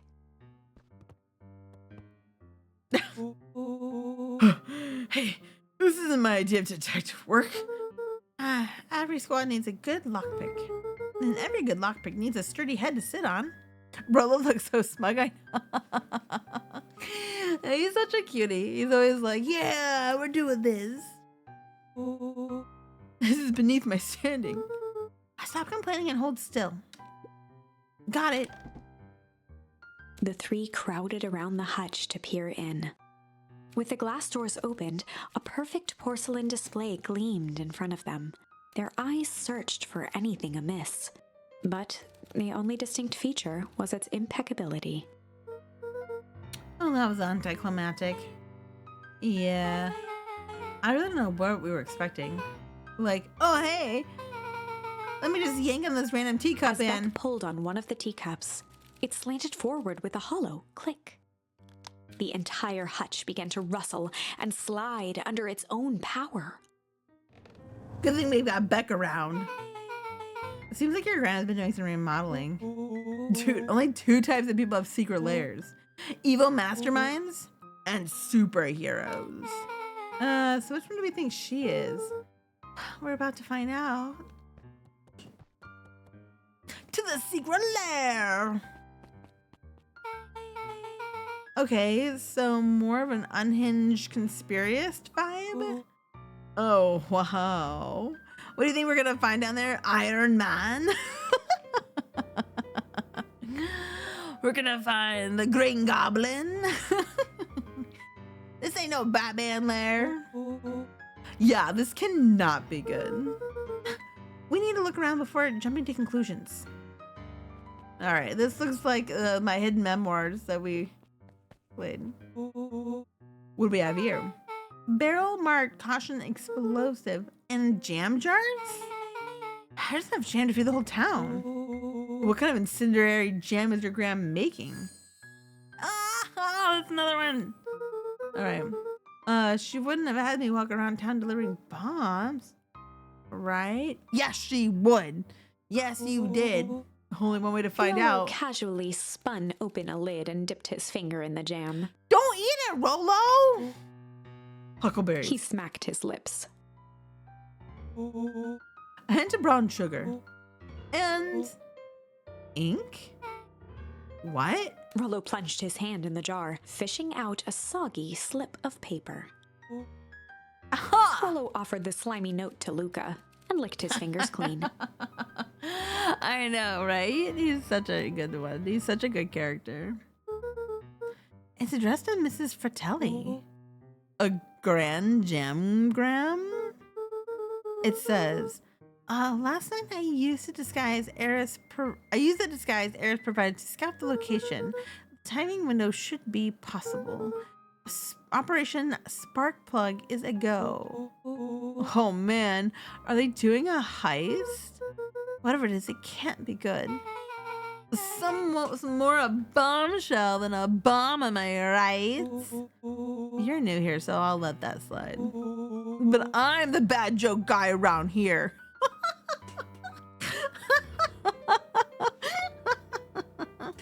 Only I can make those kind of jokes. No more. You just stick to other things. All right. Roll on the slide. All right, we getting stronger every day. We getting stronger every day. A spider web of string connected photos of people from the town. You know what that makes me think? I mean, maybe Grandma is getting stronger every day. We don't want to box with Grandma. Interspersed with hastily scrawled notes. Well, she sure keeps herself busy. Is your Gran a serial killer? Cause I'm starting to get a vibe. Don't be ridiculous. Sure, she's just tracking the movements of everyone in town. Out of the kindness of her heart. She put little symbols by some of them. Yeah, Mr. Nuncreen has a check mark. The clipboards are all inside a big circle. My moms are both on here. Both with question marks? Yes, Valentine has a question mark. Eris has a question mark that's been crossed out. Mr. Kerr has a bullseye. The killer has chosen her next victim. I don't know what any of this means. Oh, whatever it means, it's probably not good. Graham's a hitman. The secret hitman. Squirreling away. Luca jostled each cabinet drawer in turn. Only one was unlocked. He fingered through the filing cabinet, pausing at a bulging folder labeled Walter. Ooh, Walter. This is like the hitman, the jelly man. She gets her victims through the jam jars. You'll never know, and yours is explosive. For a long moment, he just stared at it. We got there. It's my dad. Looks like some of his own medical files. Your dad was a doctor? Luca nodded and caressed the label with his thumb. Well, you gonna read it? Here, let me help. Rollo swiped the folder from the drawer and began leafing through the pages. He whistled to himself, barely looking at the text. How about you actually read some of it? Oh, one sec. Dense documents such as this are a lot like a cheeseburger. I know, right? He just swiped that out. He's not even reading it. He's just like, I'm just taking a big fat look at it one time. It's best to skip straight to the middle. That's where all the meaty bit lives. Wow, I had no idea we were in the presence of the prominent scholar in dense documents. And cheeseburgers. By all means, proceed. He stopped at a page and mimed, holding up a monocle. Here we are. A follow-up examination of Terrence Wilby. A patient shows further signs of paleness and malaise. Body temperature continues to drop. He now describes sourness of muscles and joints. This is similar to the symptoms exhibited by Mrs. Wilby just a few days past. Still waiting on lab results from Rollo Joseph. looked up with heightened surprise. You see? Creepy. Yeah, that's kind of disturbing. Who's Joseph? That's Mr. Nuncreed's name. Wait, Rollo's finger traced across the page. there's more scribbled in the margins. Could it be contagious? Mr. Wilby claims the tap water at his home has been contaminated. Perhaps environmental? Lab results only raise more questions. Is this what happens with you frack? Yes. Yes, everything. Fracking bad. It's like he came back to this report later and made those notes. So it might be related to something else. Rollo scanned through several more pages. Here, the writing looks shaky. I just couldn't help her. This disease or whatever it is progresses so fast.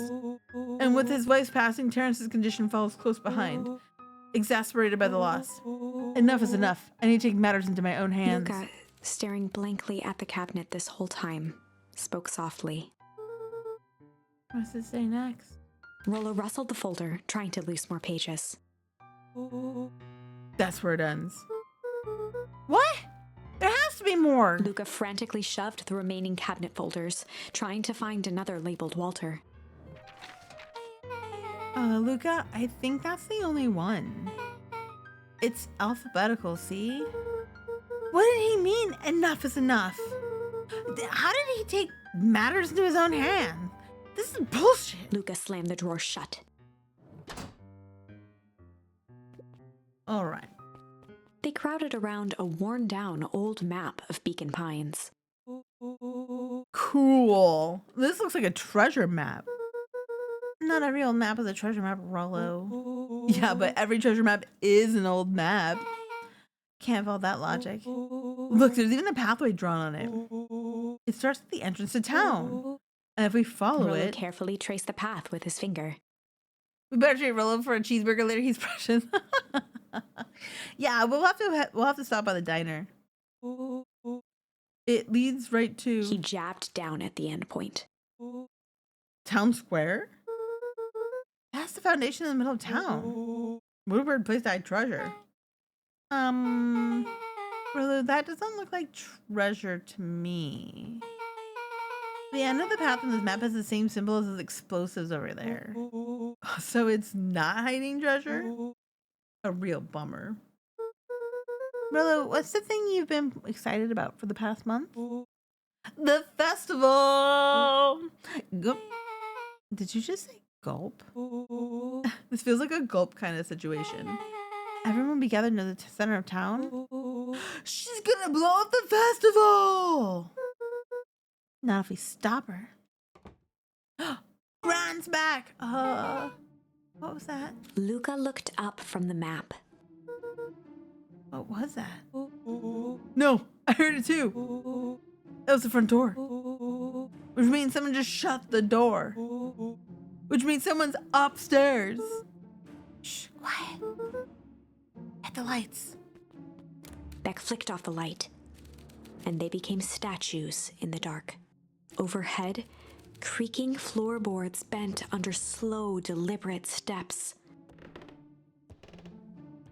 Is it Grant or someone The else? kids looked up, the tilt of their necks following each footfall.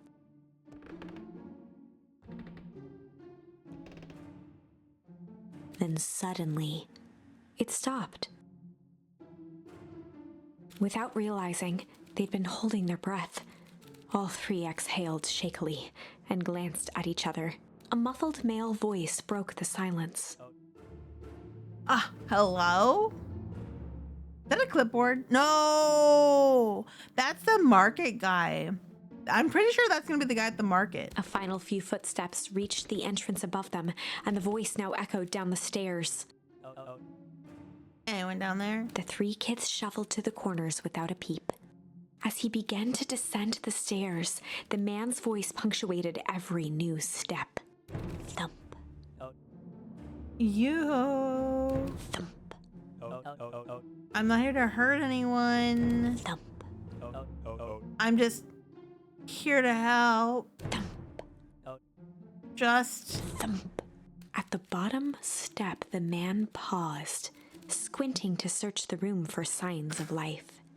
Wouldn't be surprised if it was Rollo who breaks the silence. He's not the most careful person, that's for sure. He's definitely not the most careful person at all. Yeah. Huh. Guess it's nothing. Rollo shifted suddenly. Oh, is that his sister? Luca gave him an intense, chastising look and whispered through clenched teeth. Or is that Rollo? That might be Rollo. Yeah, that's Rollo, because that's us. Rollo, don't. It was too late. Rollo was already inching toward the stairway.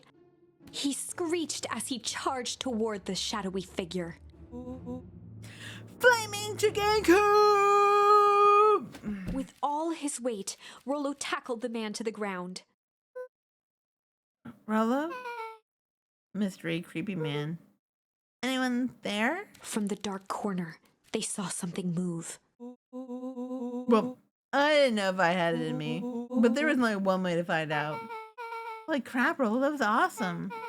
Wait, did you just kill that person? Luca scrambled to the hunched figure on the ground. Pressing his fingers to the man's neck, he sighed with relief. Oh, thank God. That would be sad if Rollo. We don't want Rollo killing anyone. You sure clobbered him good, Rollo. He's knocked out cold. As Beck flicked back on the light, Luca and Rollo both gasped in stereo. Mr. Tolliver? Chapter 7. The Market Man. The Interrogation of Hiram Tolliver. Still unconscious, Mr. Tolliver slumped heavily in a shoddy old chair. His hands were bound with rope, his feet tied with some loose string. The kids huddled in a circle, discussing their plan.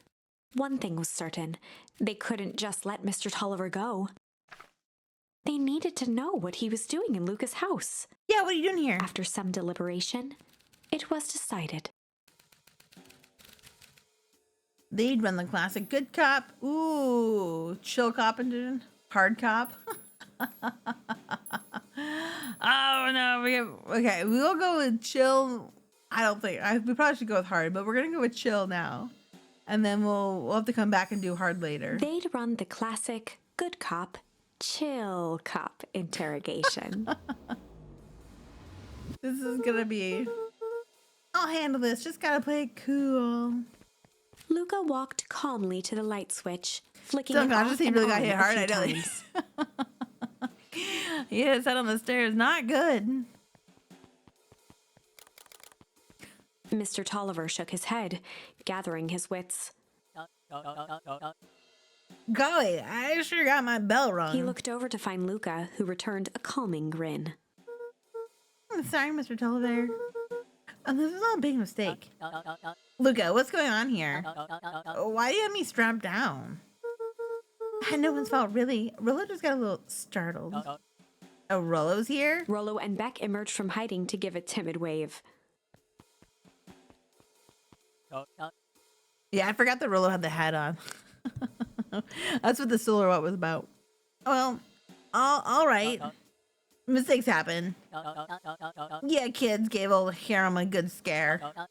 Let me just get out of these ropes and call it even. Luca glanced over to Rollo and Beck, who replied with skeptical looks. Mr. Tolliver, why are you in my grand's basement? I'm here to help, of course. Help with what? What's my gran up to? If you'll just cut me loose, I can show you. How do I know I can trust you? Mr. Tolliver exhaled with disappointment. Oh, no, not the disappointment. Not the disappointed dad. Not that. Oh, what is going on? I'm trying to... Oh, I'm stuck on everything.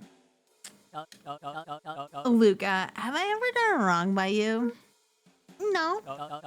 And since your grand moved to town, haven't I been nothing but welcoming? Yeah?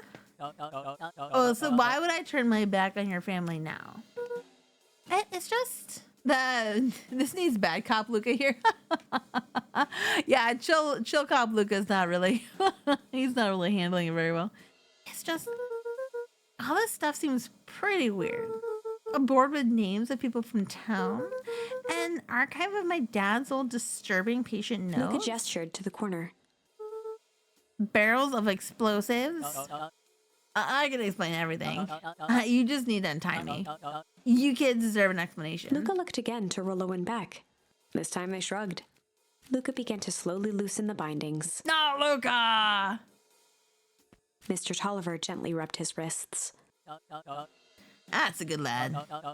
And this will make all sense. This will all make sense in time. He edged imperceptibly toward the stairs as he spoke. Yeah, see, there's not a secrets, Luca. A very dark past indeed. Before the kids had even noticed his movement, Mr. Tolliver was at the light switch. Let me tell you, this guy will make a run for it. Rollo, get him! Get him, Rollo.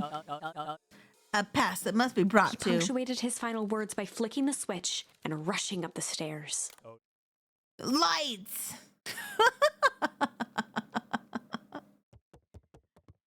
Oh, man, he put us all in the dark. Son of a... Beck darted to the wall and turned back on the lights.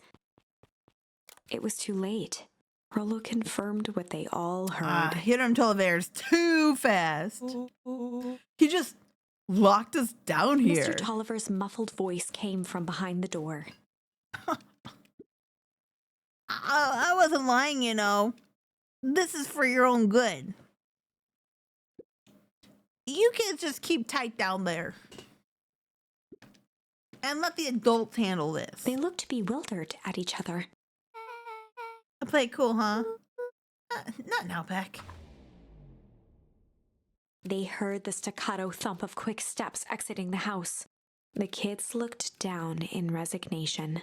This isn't how it goes in Hank Atomic. Not Hank Atomic. For some reason, they'd always assumed it was up to them to save their town. Too fast for Rollo. Such a shame. If only he hadn't hit the light switch first. Luca opened his mouth, hoping to conjure some magical words to make this right. Only a hollow croak escaped. The end. Well, we certainly aren't going to find a grand resolution to our tale locked in a basement. Back to the drawing board. Hank Atomic is a comic book character in this realm. it's a yeah. We can go to the library and check out some Hank Atomic comics. All right, so we've got a hard cop here. We've got both brakes there. I do want to. Ooh, we have to do the refuse over there as well. Where was the diner at? I think the diner was hazardous hectoring. Window to the soul. No, that was bad. That was bad ending. I need to find a warehouse of horrors. No. I think. Okay, I think we have to go here for a second. It doesn't really matter which we pick here. Let's do this one. Well, time to bust out the strange. I think it's technically. Okay.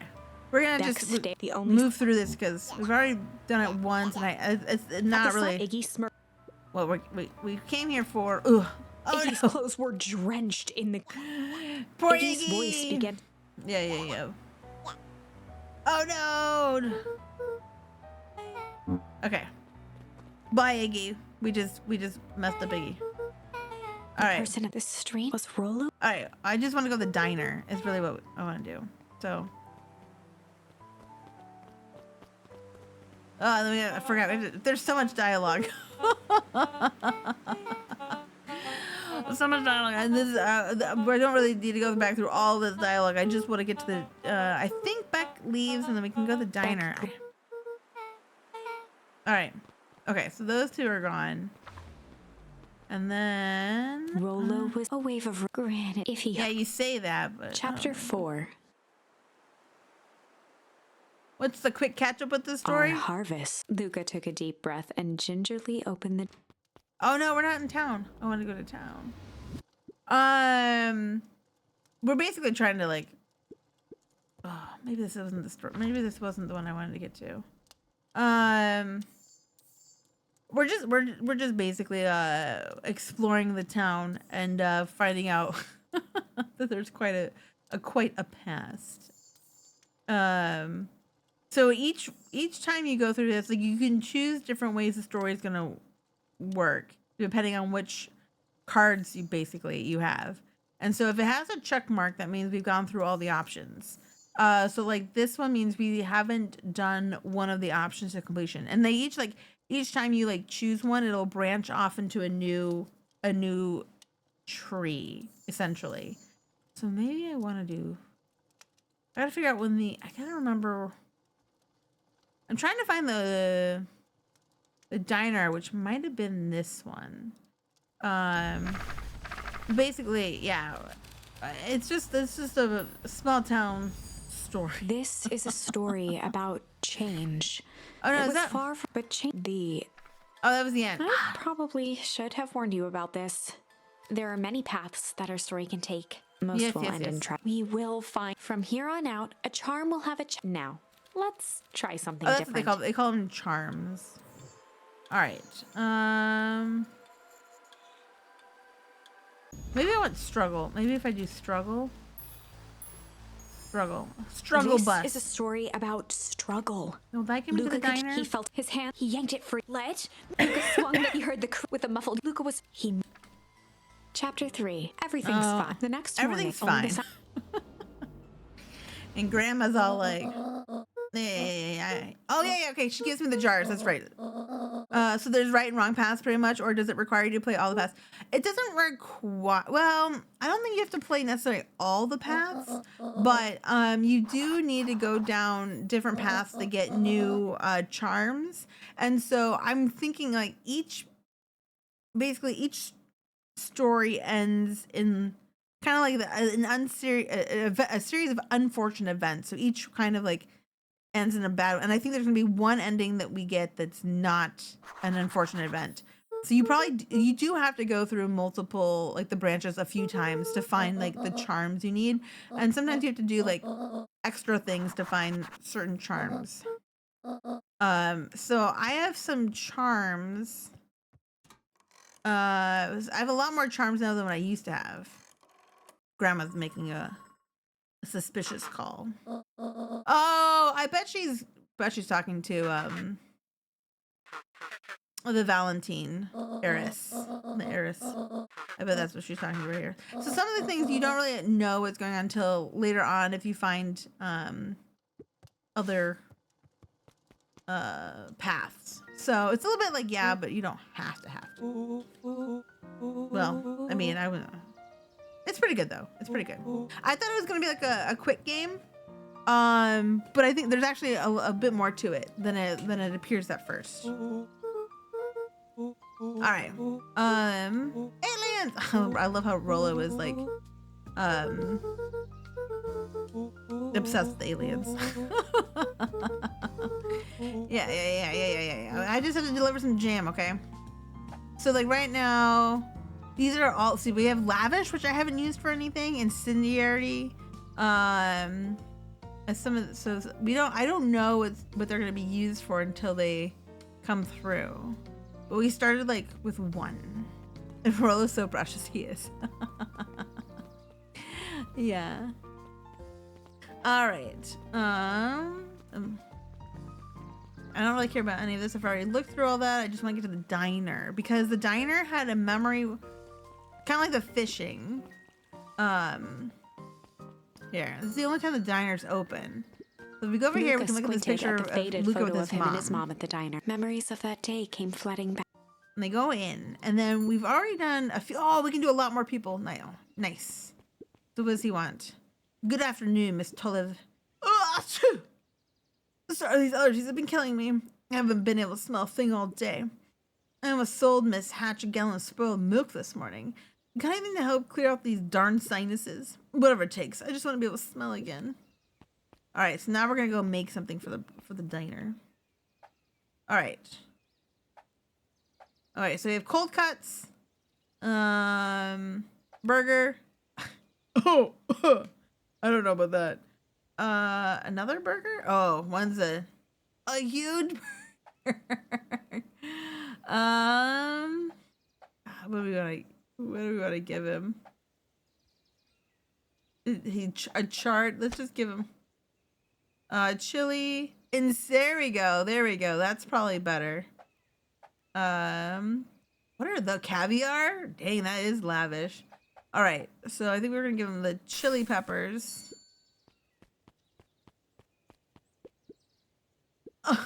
What's wrong? Well, I like the spicy peppers. Put them on something that really wakes up the senses. Oh my god, you want the fish? Oh my god, is this gonna make me do the fish? Oh my god, this is. Please no. I call this one. Oh my god, a cause for the common cold. No. Oh my, that's spicy. Such a problematic customer. And stinky. I'll try. I'm sorry, I'll try again. No, don't you see what this means? I can smell again. Looks like your father isn't the only doctor in the family. Okay, you have fun with that one. All right, let's see. I think we've done all the others. I have a coupon here for one free burger. What'll it be? Well, I have a lot of mouths to feed, so give me the biggest burger you have. They must eat a lot, huh? You have no idea. Oh, and throw some lettuce on top. Okay, so that's why we have the lavish. Welcome to a new way of living.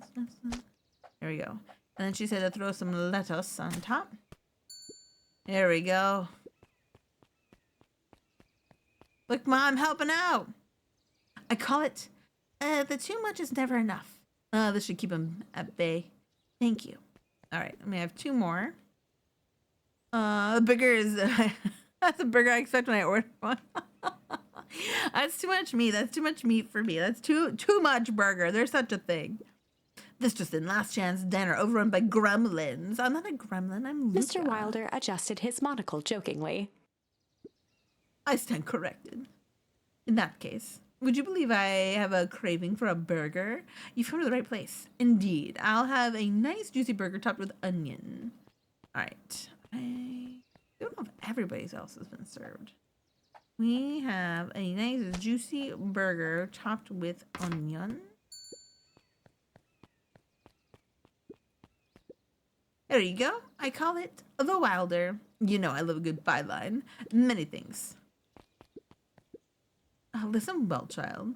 I'm only gonna say this once. I require a well done burger. Got it? When I say well done, I mean it. Well done, no problem. I fear you aren't grasping my request. I want the burger charred beyond recognition. I want it bitter and black. One burger coming up, on top of the most expensive thing you have. Okay.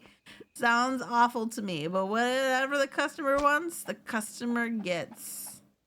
Whatever the customer wants, the customer gets. All right, may I present the row, you're burnt. Customer is always right, except when they're not. And in this case, this is totally wrong and a crime against humanity. This burger is almost more of a crime against humanity than that man's cod pungent cold burger. I can hardly believe it. You've done well. Mrs. Fertilli had caviar stashed back there. This woman's full of surprises.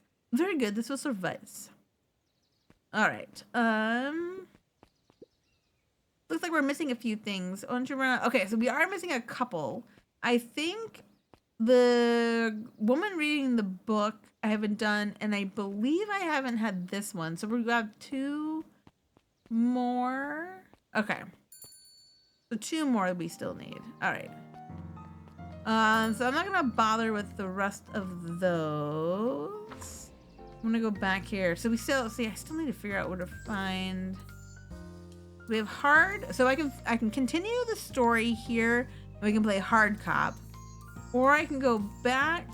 This has to have another charm that we just haven't found yet. Because it kind of it looks like it's gonna branch off, but we just haven't got the next charm. Or we can do the refuse here. Okay, you want to know what hard cop Luca looks like? Let's shoot. We'll do hard cop Luca. All right, so let's choose. They'd run the classic good cop, hard cop interrogation. Rollo brandished a steely gaze. I've got this. Read about it 100 times. Oh, Rollo's gonna be hard cop. All right. Rollo swaggered past the chair which propped up the slumping Hiram Tolliver. Without even looking at his captive, he began with a long, blustery drawl. Well, Mr. Tolliver. Mr. Tolliver remained motionless. Rollo spun around to face him. He'd clearly expected to rouse Mr. Tolliver with his booming voice. Doesn't he look smug? He looks smug, but he hasn't even woken up the criminal yet. Mr. Tolliver. Beck and Luca gave each other an unsure glance. Rollo slammed his fist on the table. I said, Mr. Tolliver! He grabbed the table lamp and beamed it onto the unconscious face. Mr. Tolliver groaned and slowly lifted his head. Not even in shock, he's just like, oh, another Monday morning. He recoiled with a muddled, weary squint. Oh, what in the world? The chair wobbled as he attempted to straighten up. Who? Who's there? Mr. Tolliver could only make out rough shapes through the glaring light. With a gruff tone, Rollo hoped to both conceal his voice and intimidate. I'll be asking the questions here, punk. Now hold on, let's just calm down. Oh, I am calm. Calm as a carrot in dirt. As for you, looks like you're sweating. That's right, punk. The doubtful expression on Beck and Luca's faces transformed into awe. We can do this my way, or... well, let's just say, I've never needed another way. Rollo, hitting his stride, was now channeling every detective trope his memory could recall. He slammed the table again. No, dance! Oh, what? I don't even... Mr. Tolliver's voice became desperate. He was nearly in tears. You set me down. How on earth can I dance? No way. No, Rollo doesn't go on a highway. Dance with your mouth, punk. Spill the beans. What are you doing poking around this house? I'm here to help Juniper to make sure everything's ready. Oh, so you're in cahoots with Gran? Mr. Tolliver was in a daze, now more confused than ever. No, Rolly, don't spill the beans. Gonna help her blow up the festival, eh? Blow up the festival? Good lord. He shook his head, feeling more and more dizzy. No, you got it all wrong. Where is she now? She's headed to the source. Source? What's the source? It's where His voice faded to a whisper. That's how it began. Where it all began. Was Operation Sparkplug. I feel like Rose said criminal here.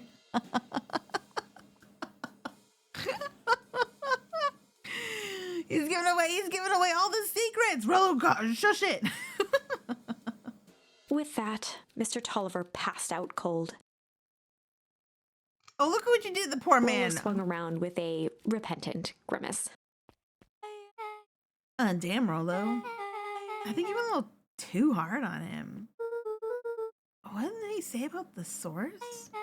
It's where the town began? We need more information. Yeah, but we better not push Mr. Tolliver any further. Is there anyone else who might know more? What about the History Museum? It just got set up for the festival. No, that town was put up by the Valentines. Everything they do is just going to be a bunch of fluff to glorify themselves. Is there anything more reliable? The library. If there's any information about this source thing, Kato can help us find it. Let's go get some answers. Oh, that was easy. They took us right to the library. I think I already looked through all the books. Nothing. No. He doesn't have anything to say, so. Was anything to say about any new adventures? No. Okay. We gotta go just talk right to Kato. Alright. Oh, there he is. This is a dang nice library. Thanks. We worked hard on it. Aren't you a little too adorable to be a librarian? Oh, we got a new adorable one. Oh, Kato hung out here so much eventually they gave him a seat of keys. A set of keys, a seat of keys. I just keep an eye on the place for Miss Novak sometimes. Oh, they got you working for free? It's fine. I get access to all the books I can read. Oh, more could a person want? Fair enough. What can I do for you all? We need a favor. I already told you and Rollo. I can't put you on any higher on the wait list for the next Hank Atomic. And if you're here with more candy, I'll have you know I can't be bought. I call it a personal code of conscience. Actually, we're looking to do some research. Now you're speaking my language. What are you looking for? That's the thing. We sort of don't know. What do you got in the history of the town? There's the country record archives. What are those? What's in those? Bird stuff, newspaper clippings, stuff like that. I feel with this penguin, books are nice. Books are nice. Oh my god, you guys, I had a dream to be a librarian, but it didn't work out. I had a dream to be a librarian. It didn't pan out. Pretty boring reading. They do go all the way back from when the town was founded. Great, we'll start there. I know Kato's really cute. I'm like 8. Glad they put the penguin in the library. 6 feet under, 3 towns over. Oh my lord. The kids spent the rest of the afternoon combing through dusty piles of old county records, desperately searching for anything that could help them make sense of Mr. Tolliver's cryptic utterance. No, what happened was I ended up studying Asian studies instead because I thought I was going to do a translation stuff instead. It's boring. It didn't work out because I switched things and and now I'm not doing that either because I have a hard time with languages. But I still love libraries, and I still sometimes wish I had got a library science degree instead. Although I will say I did enjoy my East Asian studies at the time. And now I can order food at restaurants. But that's about it. But that's about it. I wish there was some great big story, but no. Although with the way things are going, who knows if libraries are going to be around much longer, so. Luca tried to shake the thought of Gran's basement, but his focus wavered. Explosives, messages hidden in jam, dossiers on various town figures, and a corkboard threaded with photos. There's a lot going on in this town. Gran was the only family he had left. He still couldn't bring himself to believe the worst. I do love books, and I mean, even if I don't like a book, I think people should have access to it. So that's why I really like libraries. I really like books. I really like libraries. They're safe havens. They're awesome. But the old map with the symbol of explosives in town square made that difficult. As the sun began to set, the kids were no closer to the truth. If I have to read any more records, my eyeballs are gonna pop. We have to keep drinking. If I dig another word, I'm gonna end up in one of those asinine death records. Rollo Cotter lived a full and wonderful life till he read so much boring crud that his brain oozed out of his ears. Rollo shut his book with an assertive nod. If you got a better idea, spit it out. You sound like my sister. Keep pushing your luck, pal. And it won't be boring county records that kill you. I'll put you in the obituaries myself. Rollo muttered under his breath. You're a county record. Really? That's the best you've got. When I'm done with you, you'll be the footnote in history. Libraries are study havens, such nice places to just sit in. Yeah, exactly. You know, when you just need like a little break from everything, you just go there and you do your thing. They're perfect. Just like Beck slammed her finger down on the open page before glancing down to read. J. Hartford here. I'd love to see it try. Hey. We're all a little tired here. Let's just take a minute and... Something tickled the back of Luca's mind. Wait, what was that name, Beck? In the obit, J. Hartford, from the Brookville Tribune 8 years ago? That can't be right. What is it? J. Hartford. That's my grand's name, Juniper Hartford. Maybe there were two J. Hartfords? Mrs. Hartford is survived by her younger daughter, E. Hartford. My mom's name is Eleanor. Okay, this is getting creepy. If your grand is 6 feet under, 3 towns over, then who am I living with? The question hung in the air. Uh-oh! Grandma's not grandma! The call's coming from inside the house.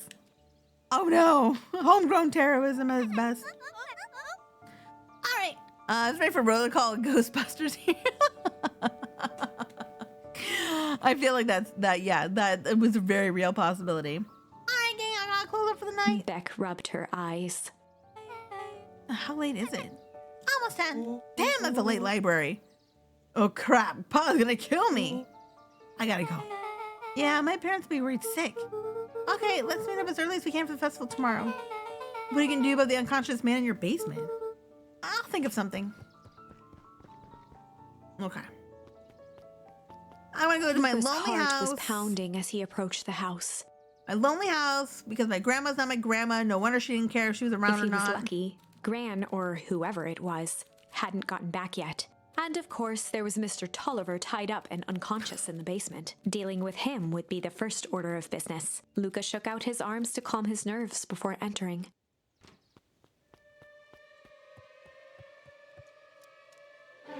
He held perfectly still, tempering his breath, and listened closely. She was asleep. Yeah, because grandma. His only hope was that she hadn't found Mr. Tolliver before dozing off. Okay, so we have to go check on Mr. Tolliver in the basement.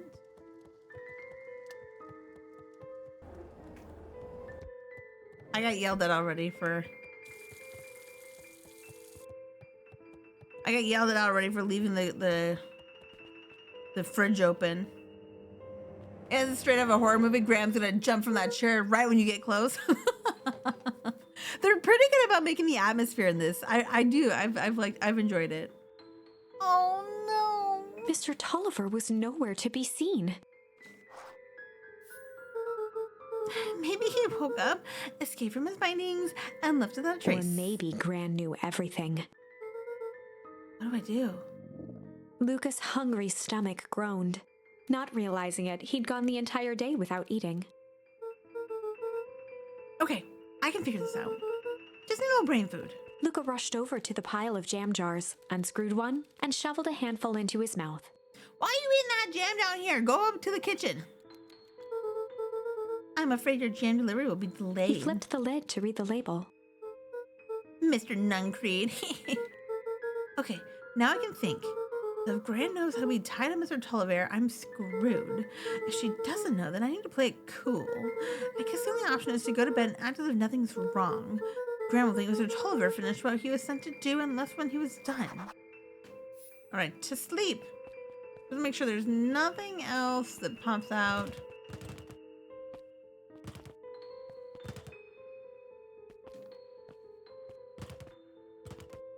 Alright. Just couldn't help playing with it. Alright. To bed we go.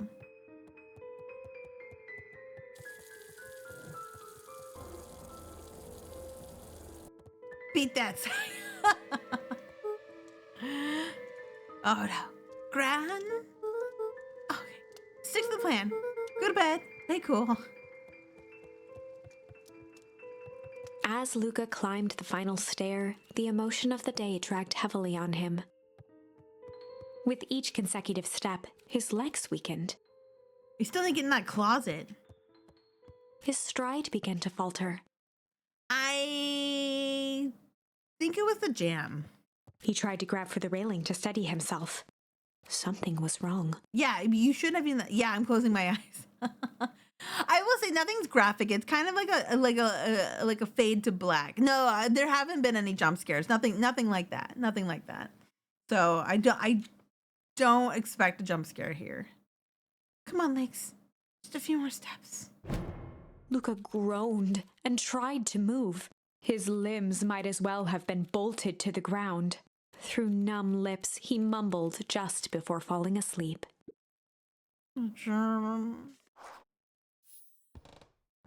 There's been some weird dreams happening here. Sweet boy. What did you get yourself into?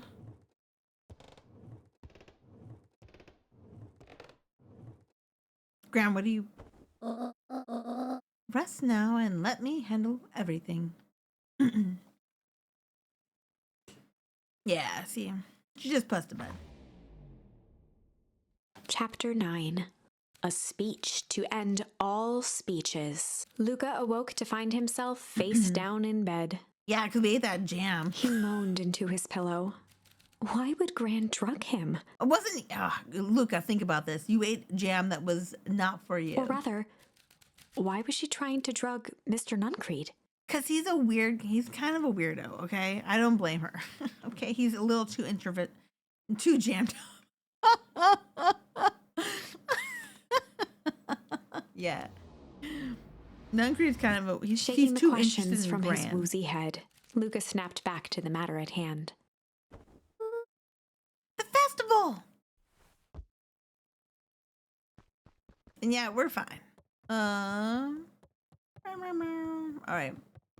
Nothing to see here, folks. I slept off the jam. We're all good.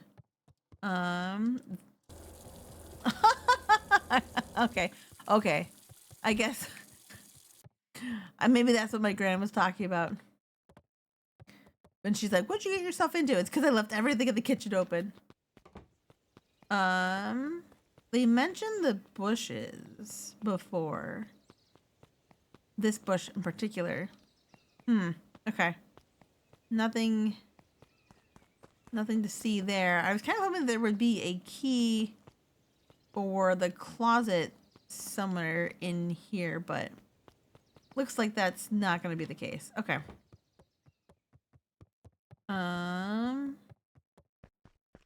Look at that gem.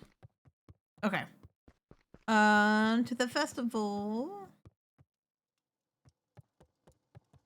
Yeah, I don't think it seems like there's like nothing new really in any of these places. Okay.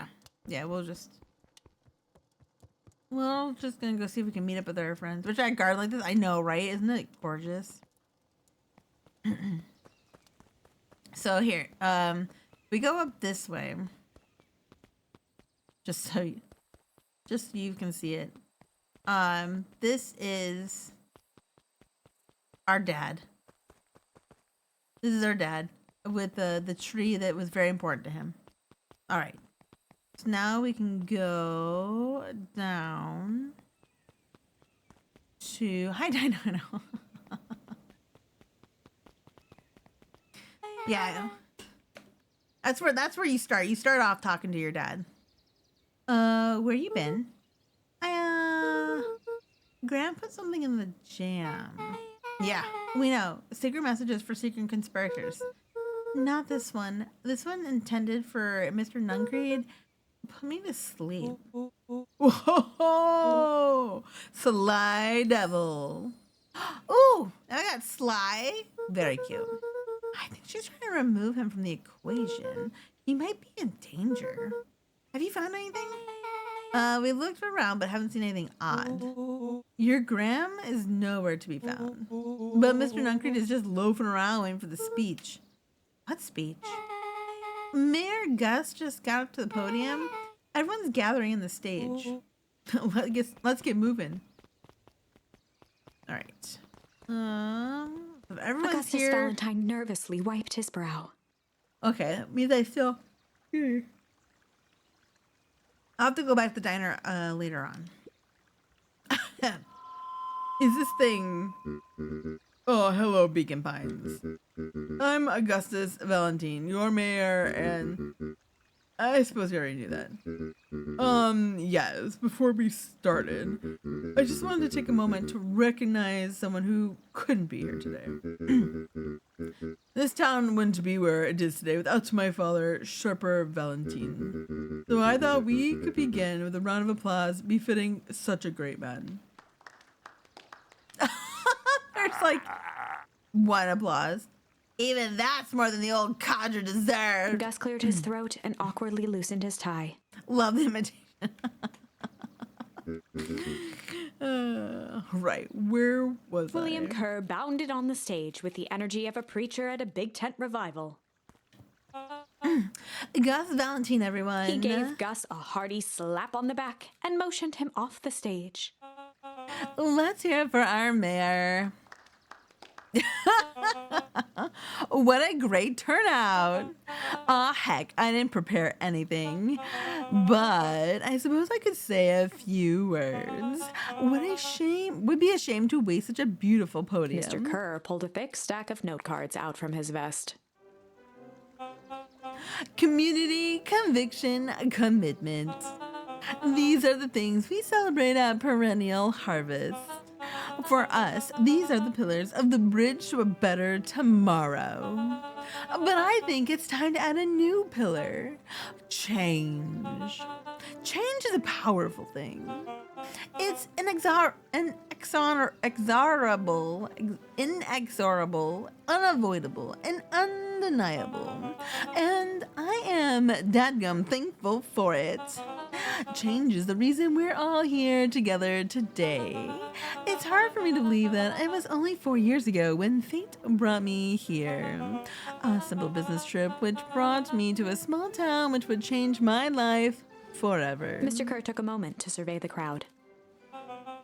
You know what? He wiped away a single tear. For the second I set foot in Beacon Pines, something about this place has held me captive. You see, change represents opportunity. It represents potential. It was change that helped me recognize the potential of this place. To see that these people of town, despite suffering great loss, still held on to the things that made them special. He thumped the podium to emphasize each word. Community, conviction, and commitment. Change. Mr. Kerr nodded confidently, biting his lip. The crowd was silent, in rapt attention. Fate each made a perfect match that day. Nothing is more important to you all than community. And Perennial Harvest is a community first and foremost. Mr. Kerr methodically made eye contact with each section of the crowd. The only way you made it through the foul harvest was an unshakable conviction. A conviction that a better tomorrow was just over the horizon. A perennial harvest was founded on the conviction that we are the horizon. This festival is a symbol of our commitment to each other. His voice began to build to a crescendo. We now walk hand in hand into a future where we will shape together. And that is what change is all about. Grabbing the future by the scruff of the neck and making things happen. Change is a choice. I am tickled pink that we will be all making that choice together. How great is that? Just imagine what we can accomplish. What's that? The crowd began to look around nervously. Don't worry, a little thunder isn't gonna ruin this day. Everyone remain calm. Mr. Kerr quickly flicked through his note cards. Where was I? Through all my travels, I have learned one true thing. One always reaps what they sow. We have all planted a lot of good in this town. And so it is with a happy heart that I can proclaim... He raised his hands up to the heavens. Our harvest awaits.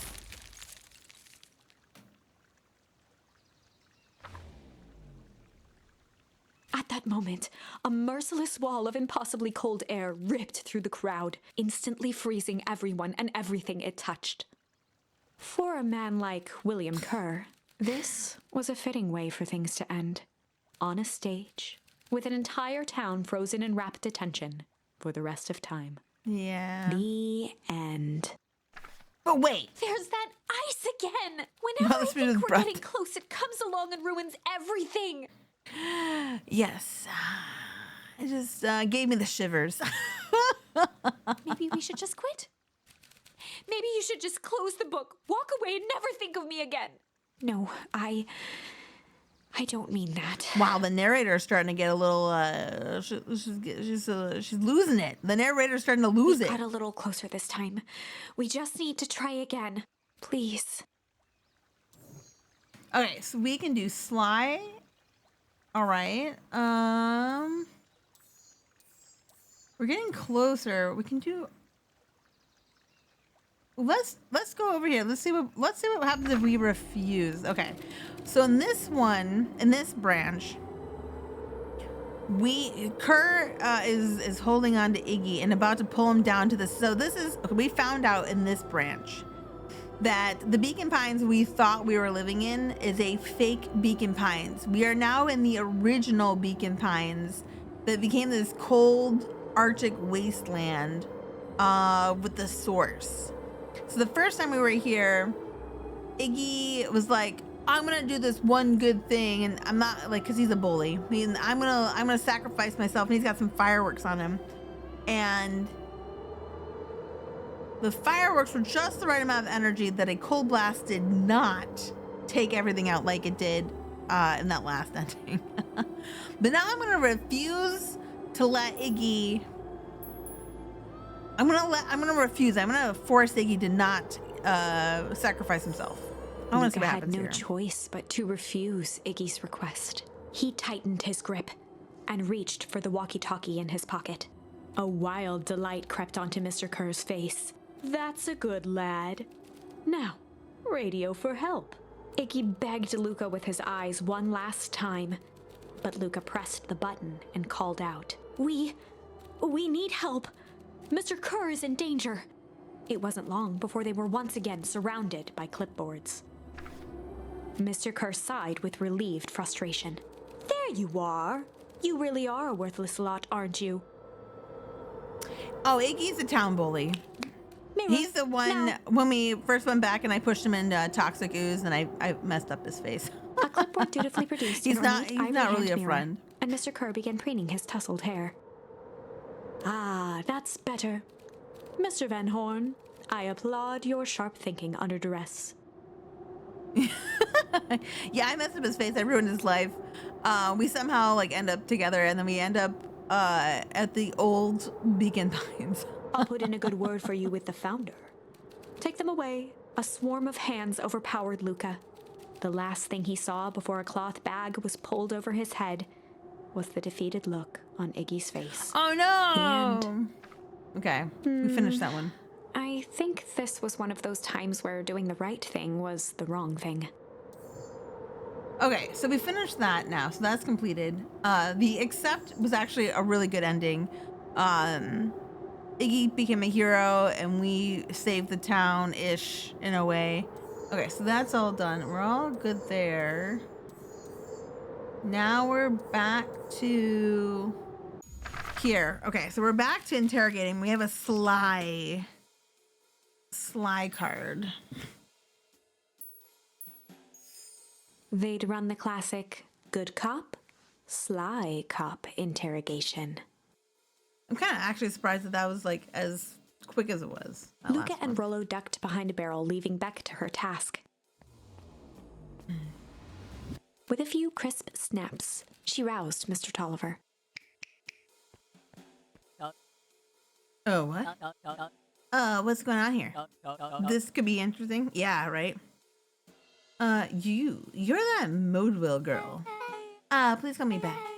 Sorry about all this. Mr. Tolliver looked down and shifted a bit, testing his restraints. Beck's kind of like a wild card because she's new to town. Her parents came in because of jobs. I think her mom's technically one of her moms is technically a scientist for not the Vanderbilts, but the other company that's taking over. So she's like a new friend. It seems there's been a mix-up. You see, I'm down here for the same reason you are. Juniper sent you here? Beck caught herself before letting the surprise manifest on her face. She'd already gotten him to reveal his relation to Gran. This was gonna be easy. Beck's a smart cookie. You know how Juniper is with her precautions. Operation Sparkplug has us all on edge. I guess she thought you needed some backup. But she sent a child? Who a better way to avoid prying eyes? Who would suspect a kid? I suppose that makes sense. Mr. Tolliver wriggled a bit in his restraints. Oh, I'm so sorry. Beck quickly removed the ropes. That had to be uncomfortable. A little, yeah. But you understand. We never know who to trust in this town. Mr. Tolliver rubbed the growing knot on his forehead. Very true. So it turns out we're both here to... Beck twirled her hand, as if to prompt Mr. Tolliver to finish her thought. Destroy the evidence? Beck shook her head and clicked her tongue. Yep, the old gal is nothing if not thorough. Mr. Tolliver let out an amused huff in agreement. She sure is. Can't blame her, though. If anyone were to find out that we're going to destroy the source, well, ain't Becca sly one indeed. Yeah. She's, I feel like she's got some experience through something like this. You know, she's just going through this without too much problems. Well, we both know how bad that might be. No one will know anything once I finish cleaning things up down here. Beck was on a roll now, playing Mr. Tolliver like a fiddle. You're sure you can finish this up on your own? Juniper trusted me for a reason. You can leave the rest to me. Good. There is one more loose end I'll work on. Loose end? Oh, it's nothing really. The other day, I had the radio on scan while restocking the candy shelf, and when you know it, I intercepted an odd phrase in a perennial harvest transmission. Underground secrets. That's ominous. I think it might be a password, but Juniper dismissed it. It said it wasn't mission critical. What's the password for? We don't know. We have a password and nowhere to put it? And it's gotta mean something, right? Good thinking. You should probably go work that out. I got this under control. That's a relief. Between you and me in this basement gives me the willies.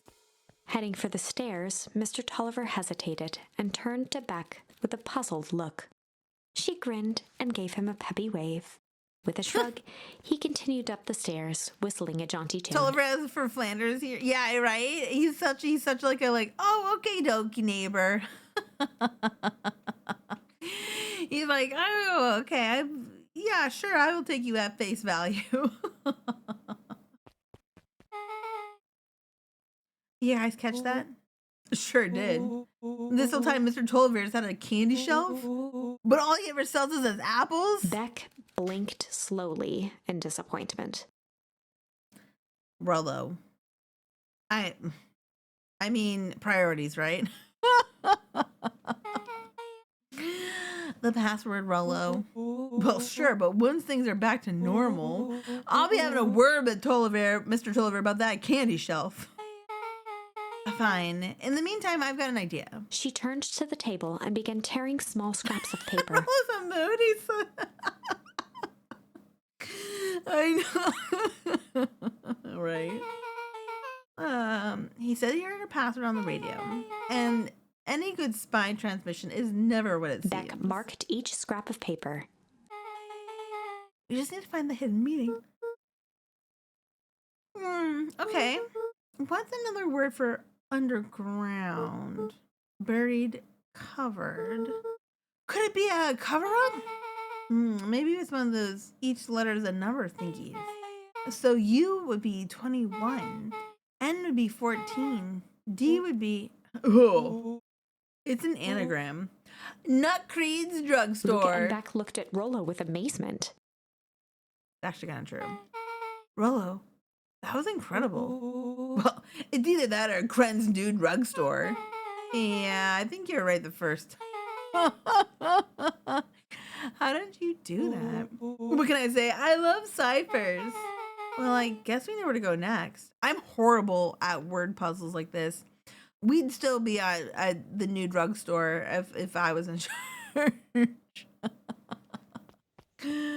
All right, let's investigate the drugstore. Oh, excuse me? You scared me half to death. Sorry. Yeah, kids haven't seen Mr. Tolliver around here, have you? No? He's got me waiting around like that last slice of pie. I swear that man could be late to his own funeral. Okay, I don't know where he's at. Thank you. Alright, so we're done with that. Oh, it's just that. It's just, okay.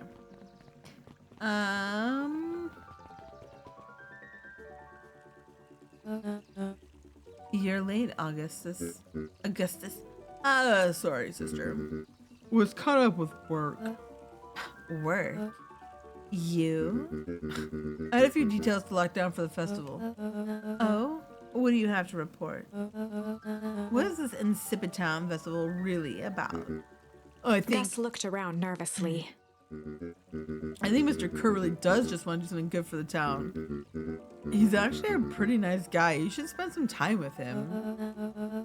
I had pulled strings installing you as mayor so that you could make friends. Your job is to help me figure out what Kerr and Perennial Harvest's true intentions are with this town. We have a responsibility. This is our father's town. Was. Excuse me? This was our father's town. He's gone, Eris, and he isn't coming back. Father left us with nothing but problem. Mr. Kerr came here and offered us help. We accepted that help. We didn't agree to them turning Father's warehouse into a toxic dumping ground. That's just a temporary arrangement. The glove can be seen from our damn backyard. They are dumping their nasty little secrets on us. And when all of this inevitably goes wrong, who do you think will be blamed? Eris's cry hung in the air. We have a new choice to make now, sister. This town is going to change whether we like it or not. Are we going to choose to be part of that future? Or be forgotten in the past? It's a shame. Father named you Augustus, but you always be just a Gus. Goodness, Eris. I'll see you at breakfast tomorrow. Oh, rich families. What are you gonna do? It's getting late, children. I don't have rich families, so I have other family. Other family drama. Okay, we can't. I thought maybe we could try to use the thing there. What do you have to say for yourself? Knowledge, she spat with a sneer. There exists a gulf between knowing something and being able to do a damn thing about it. To be have rich people problems, I could never. I do hate it when a villain makes a good point. I agree. I could also never. All right, we'll get to nun creeds. Be like, what would that even look like? Can you guys kick this for me? I'm sorry, I just like the way it sounds. I'm assuming the diner's closed. All right, and Daisy's not, or Dawn's not here. I think as long as the door is like that, we can't get in. Kick it, maybe it gives you something. I don't think there's a kick button. Oops. Unless I'm missing something. I've been trying to kick it. I just keep slapping it around. Ooh, what we got here? Solomon stood proudly at the entrance to the drugstore, holding a brown bag overflowing with black licorice. Hey, Solomon. We're looking for Mr. Nuncreed. Is he still here? Oh, I'm afraid not. Then where'd you get that candy from? You might say we have an arrangement. Solomon shoveled a surprising amount of licorice into his mouth. Sometimes it's the small pleasures in life, though we might not always have family to rely on. Licorice has never let me down. Oh, you know what? That's kind of sad. That's kind of sad. Well, I can't say licorice would be my first choice, but whatever floats your boat. You can tell a lot about a person by their choice of confection. Oh, yeah, I guess. I like sour gobs. I'm certain you do. I always wonder why Mr. Nuncreed kept licorice in stock. You must eat enough of it to make it worthwhile. There are many ways to earn loyalty. Licorice is really a blessing? Oh, I mean, I like the red licorice sometimes, depending on the brand. I don't like black licorice, and it brings back childhood memories, but I wouldn't call it a favorite of mine. My grandmother always had a huge bucket of red vines, so those are kind of like, that's kind of like the soft spot in my heart is red vines. It reminds me of my grandma. But other than that, I could take or leave it. And if anyone comes near me with Twizzlers, they can get out of here. They can get out of my face, okay? Get those freaking Twizzlers out of my globe. Like, they need to be destroyed. I hate those things. They're disgusting. They're just eating plastic at that point. For some, it's as easy as cold hard cash. Bye, Solomon. Thanks for the insight. Well, he's right. It's locked. There's gotta be more clues. My grandpa had those licorice cards with him always when I was a kid. He gave me one every visit. Oh, that's such a sweet memory. I don't think I'm familiar with the little cars, but that's cute. Yeah, my grandma had the red vines, and we would just like sneak them all the time. That must be a grandparent thing. Okay, let's see. Although to be fair, I think licorice itself, like the root, is actually very good for you. All right, so we're supposed to find something else. Oh, I wonder. Have you ever seen anyone actually use this thing? Besides Mr. Nuncreed? No. Beck cupped her hands on the glass to peek inside. That's not a normal phone booth. It's got like a blinky keypad. Why would there be a blinky keypad? Cred Nudes Rug Store! I mean, underground secrets! The Beck password. flung open the door and they all squeezed in. Squeezy squeeze. All right, let's see Luca here. cracked his knuckles and entered the letters into the keypad. Underground secrets. Sounds like something did. It sounds like that did something. You know what? To be honest, if they have underground secrets for an underground, that's like putting your password as password. Like, come on, guys. Great. Now what? I guess we. The inside of the phone booth dropped loose from its shell. Without even the space to panic, they closed their eyes, held their breath, and accepted their fate. Suddenly, the chaotic descent slowed to an effortless landing. It was unclear where they ended up, but at least it was solid ground. Ooh. The air was stagnant and smelled vaguely of chlorine. I knew it. You knew that there was a secret hub full of strange tubes under the phone booth? Of course I did. Didn't I say that? No. I definitely thought it. Luca, do you remember when I said how cool it would be with the trans-dimensional conduits from Hank Atomic issue number 12 were real? Rolo, at one point or another, you said that about every technology ever discussed in Hank Atomic. Rolo was right. Whoever tells me otherwise is wrong. Rolo, you fortune-telling sweet summer child. Keep going. That's why I'm such a good predictor. It looks like each of these has something written on them. Oh, okay, we can look around now. The suit has a broken mask. So, have we found our mystery warehouse creeper? Oh, we've at least found their hazmat suit. If it walks like Nuncreed and talks like a Nuncreed. Let's not jump to conclusions. Just saying. Okay, we got that. Valentine Fertilizer Warehouse. Isn't that where you almost got snatched? Yeah. Why would Perennial Harvest have a tube going from the old Valentine place? This is starting to feel like something big. Perennial Harvest main office. That's where my mom works. What does she do? Science stuff. Is she involved in all this? We just moved here. How could she be involved? What did they mean when Luca was snatched? Oh, so at the very beginning, one of the options, Rolo has to go back home to do chores, so Luca kind of explores by himself.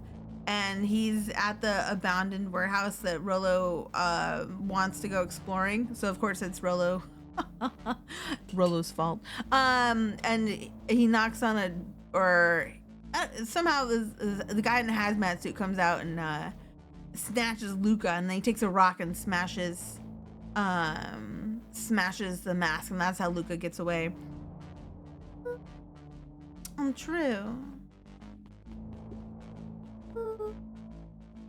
So Rolo's fault, of course. Rolo's like, I saw lights over at like this abandoned factory. We gotta go check it out. And Luca's like, do we? And he's like, yeah. And now he's like, I have to go do chores, so you have to go check it out on your own and report back to me. Oh, thanks, Rolo. Thanks, Rolo, for letting me go all the way on. Maybe it's aliens. That's 100% what Rolo said. That's 100% how the conversation went. Mining operations alpha. You guys have mines here? Not that I know of. This town is all farms and fertilizer. And a series of tubes. Pa always said you can only trust a miner up to the point when they hit gold. Not sure how that wisdom applies in this exact situation.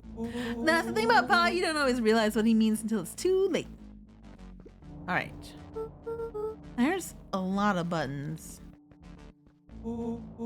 Stand aside, Earthlings. I read enough Hank Atomic to know my way around sci-fi tech. Rolo's hands hovered over the field of blinking buttons. Eeny, meeny, miny. Rollo, what did you do? Nothing. I didn't even mow it yet. I think it's just Mo. Meeny, miny, Mo. I'm so used to saying that as Moe now that I can't even help. What was that? Hide. Where? There's nothing but weird tubes down here. Just get back. Mr. Non-Creed! Shit. Shit. Shit. Awesome!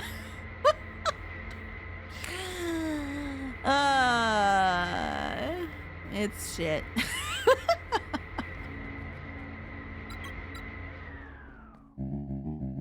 You all need to come with me now. We aren't going anywhere with you. Not until we get some answers. Mr. Underground Secrets! I told them it was an absurd password. But they love anything that makes them feel clever. They, ooh, awesome. Every interaction I follow through. So good. That's no matter. If I can keep you hidden until after the festival, I might be able to save your skins. We don't care about our skins. Hold on now, I like my skin. I mean, I agree with Rollo. Like, come on, what do you mean you don't care about your skin, Luca? Let's tone that back a little bit. This all stops now, Non-Creed. Joseph waited for a moment in silence. You sound just like him. Who? Well, you don't get to talk about my dad. You know, your father and I were friends back before. He gestured toward the strange tubes. All of this. That's a lie. It's true. I used to bounce you on my knee. Oh, is it him? No, it's not him at the fishing. It's definitely my dad, I think. What happened? The same thing that always happens. Reality, complications, life.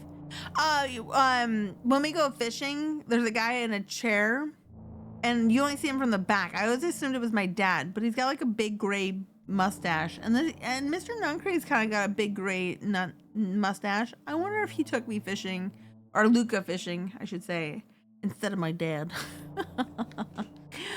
I'll see if I can find the fishing thing to show you. Depends on if the thing's still up and running. We were a team, Walt and I. An idealistic doctor and a bright-eyed pharmacist. Both hell-bent on helping folks. So you were his sidekick? No.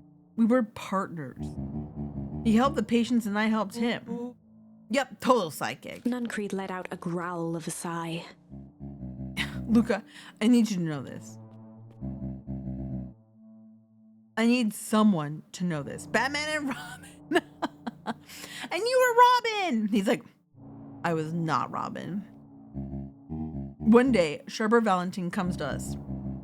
Says he's got an opportunity. He'd found something he didn't quite understand. And he was willing to pay us both handsomely to help him understand it. And my dad said no. Well, your father and I both believed in helping people. But the thing I could never get him to understand was, it's a lot easier to help others if you help yourself now and then. Classic sidekick into villain plotline. Classic. Walt loved being righteous almost more than he loved his family. He was wrong about one thing, though. When he begged me not to take Valentine's offer, he said, Joseph, if a person says yes one time to Sharper Valentine, he'll make sure they keep on saying yes to him until the day he's dead and gone. He shook his Rollo head gets it. wistfully. Rollo 100% gets it. He doesn't get enough credit, I think. Sharper's long gone, but he still got me saying yes. Isn't there a point to the sob story? No, not really. Just an old man trying to delay what he needs doing. Nuncreed took a menacing step towards the children. I try to keep you safe. I try to keep you and Juniper out of this. You forced my hand. Luca began to laugh. What? You really don't know. My gran is an out of this. She's been scheming right under your nose. Juniper? Seems like she's planning on crashing the town's party. She's gonna disrupt the festival? Why would she? The color drained from Nuncreed's face. How does she know? Apparently she knows a lot of things. What? Let's just say this isn't the only underground lair we've busted into today. And honestly, hers is way cooler. She's got maps and explosives and bad intentions, big man. Nuncreed grabbed Luca by the shoulders. His eyes were frantic. You need to tell me what she's gonna do right now. She doesn't understand what it is she's messing with. Tell me now, she's in danger, boy. I don't know. She had a map with a mark on the fountain in town square. The fountain? But why would... A jolt of realization struck Mr. Nuncreed. This is some mafia stuff. It does feel that way, doesn't it? It does feel that way. She knows about the source. What the heck is the source? If she tries to destroy the source, it could catalyze and... Dear God, she's gonna freeze us all. Gotta go. Bye. You all need to run. Run where? Away. As far away from this town as you can get. Head west and don't look back. That did not go how I expected. So... We're totally following him, right? Totally. See you on the other side. Bloop. You good? Yep. Bloop. I love this town. Chapter 8. Okay, that might be where I have to pause The it cold, tonight. hard truth. Oh, not the cold, hard truth. Beck leapt up, allowing the suction to yank her into the dark. Dimness eclipsed around her like the shutter of a camera as she seemed to cover great distance in mere moments. Her only points of reference were glints of upcoming turns, which approached with frightening speed, only to carom her gracefully along. She heard the tinny, distant echoes of Rollo's glee. Once she stopped fighting against it, the ride was impossibly smooth. Then, all of a sudden, as if minutes had passed in an instant, light blazed into view. A burst of wintry air snuffed across her face, and she was flung out into the cold.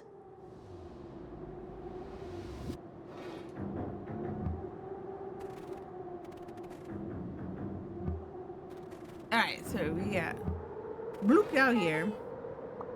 It saved about a minute ago, so I think we're okay. I just want to check on one thing. We got another... Okay, so we're in the middle of Sly right now.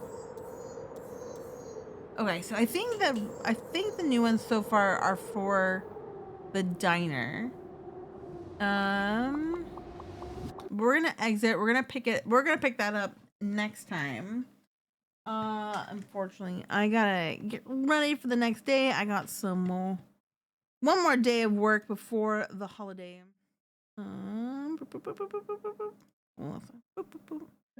I will be picking this Beacon Pines up next week. I'm gonna be putting out a schedule on Sunday. That was fun. Thank you. If you want, give me a follow, and then we can pick it up.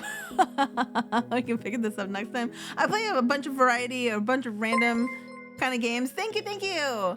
I hope you have a good weekend. Hopefully you have a nice long weekend. Yeah, I'm gonna be taking a little bit of a break. Normally I'm live on the weekends, but this weekend with the holiday and everything like that, I've got a lot of things to kind of work on. So I'll be probably picking up either Wednesday or Thursday. I haven't decided. I normally go live Monday, Wednesday, Tuesday, Thursday, one of those pairs at 7 p.m. Eastern, and then on the weekend it's around 11 a.m. Eastern as well, usually on a Saturday.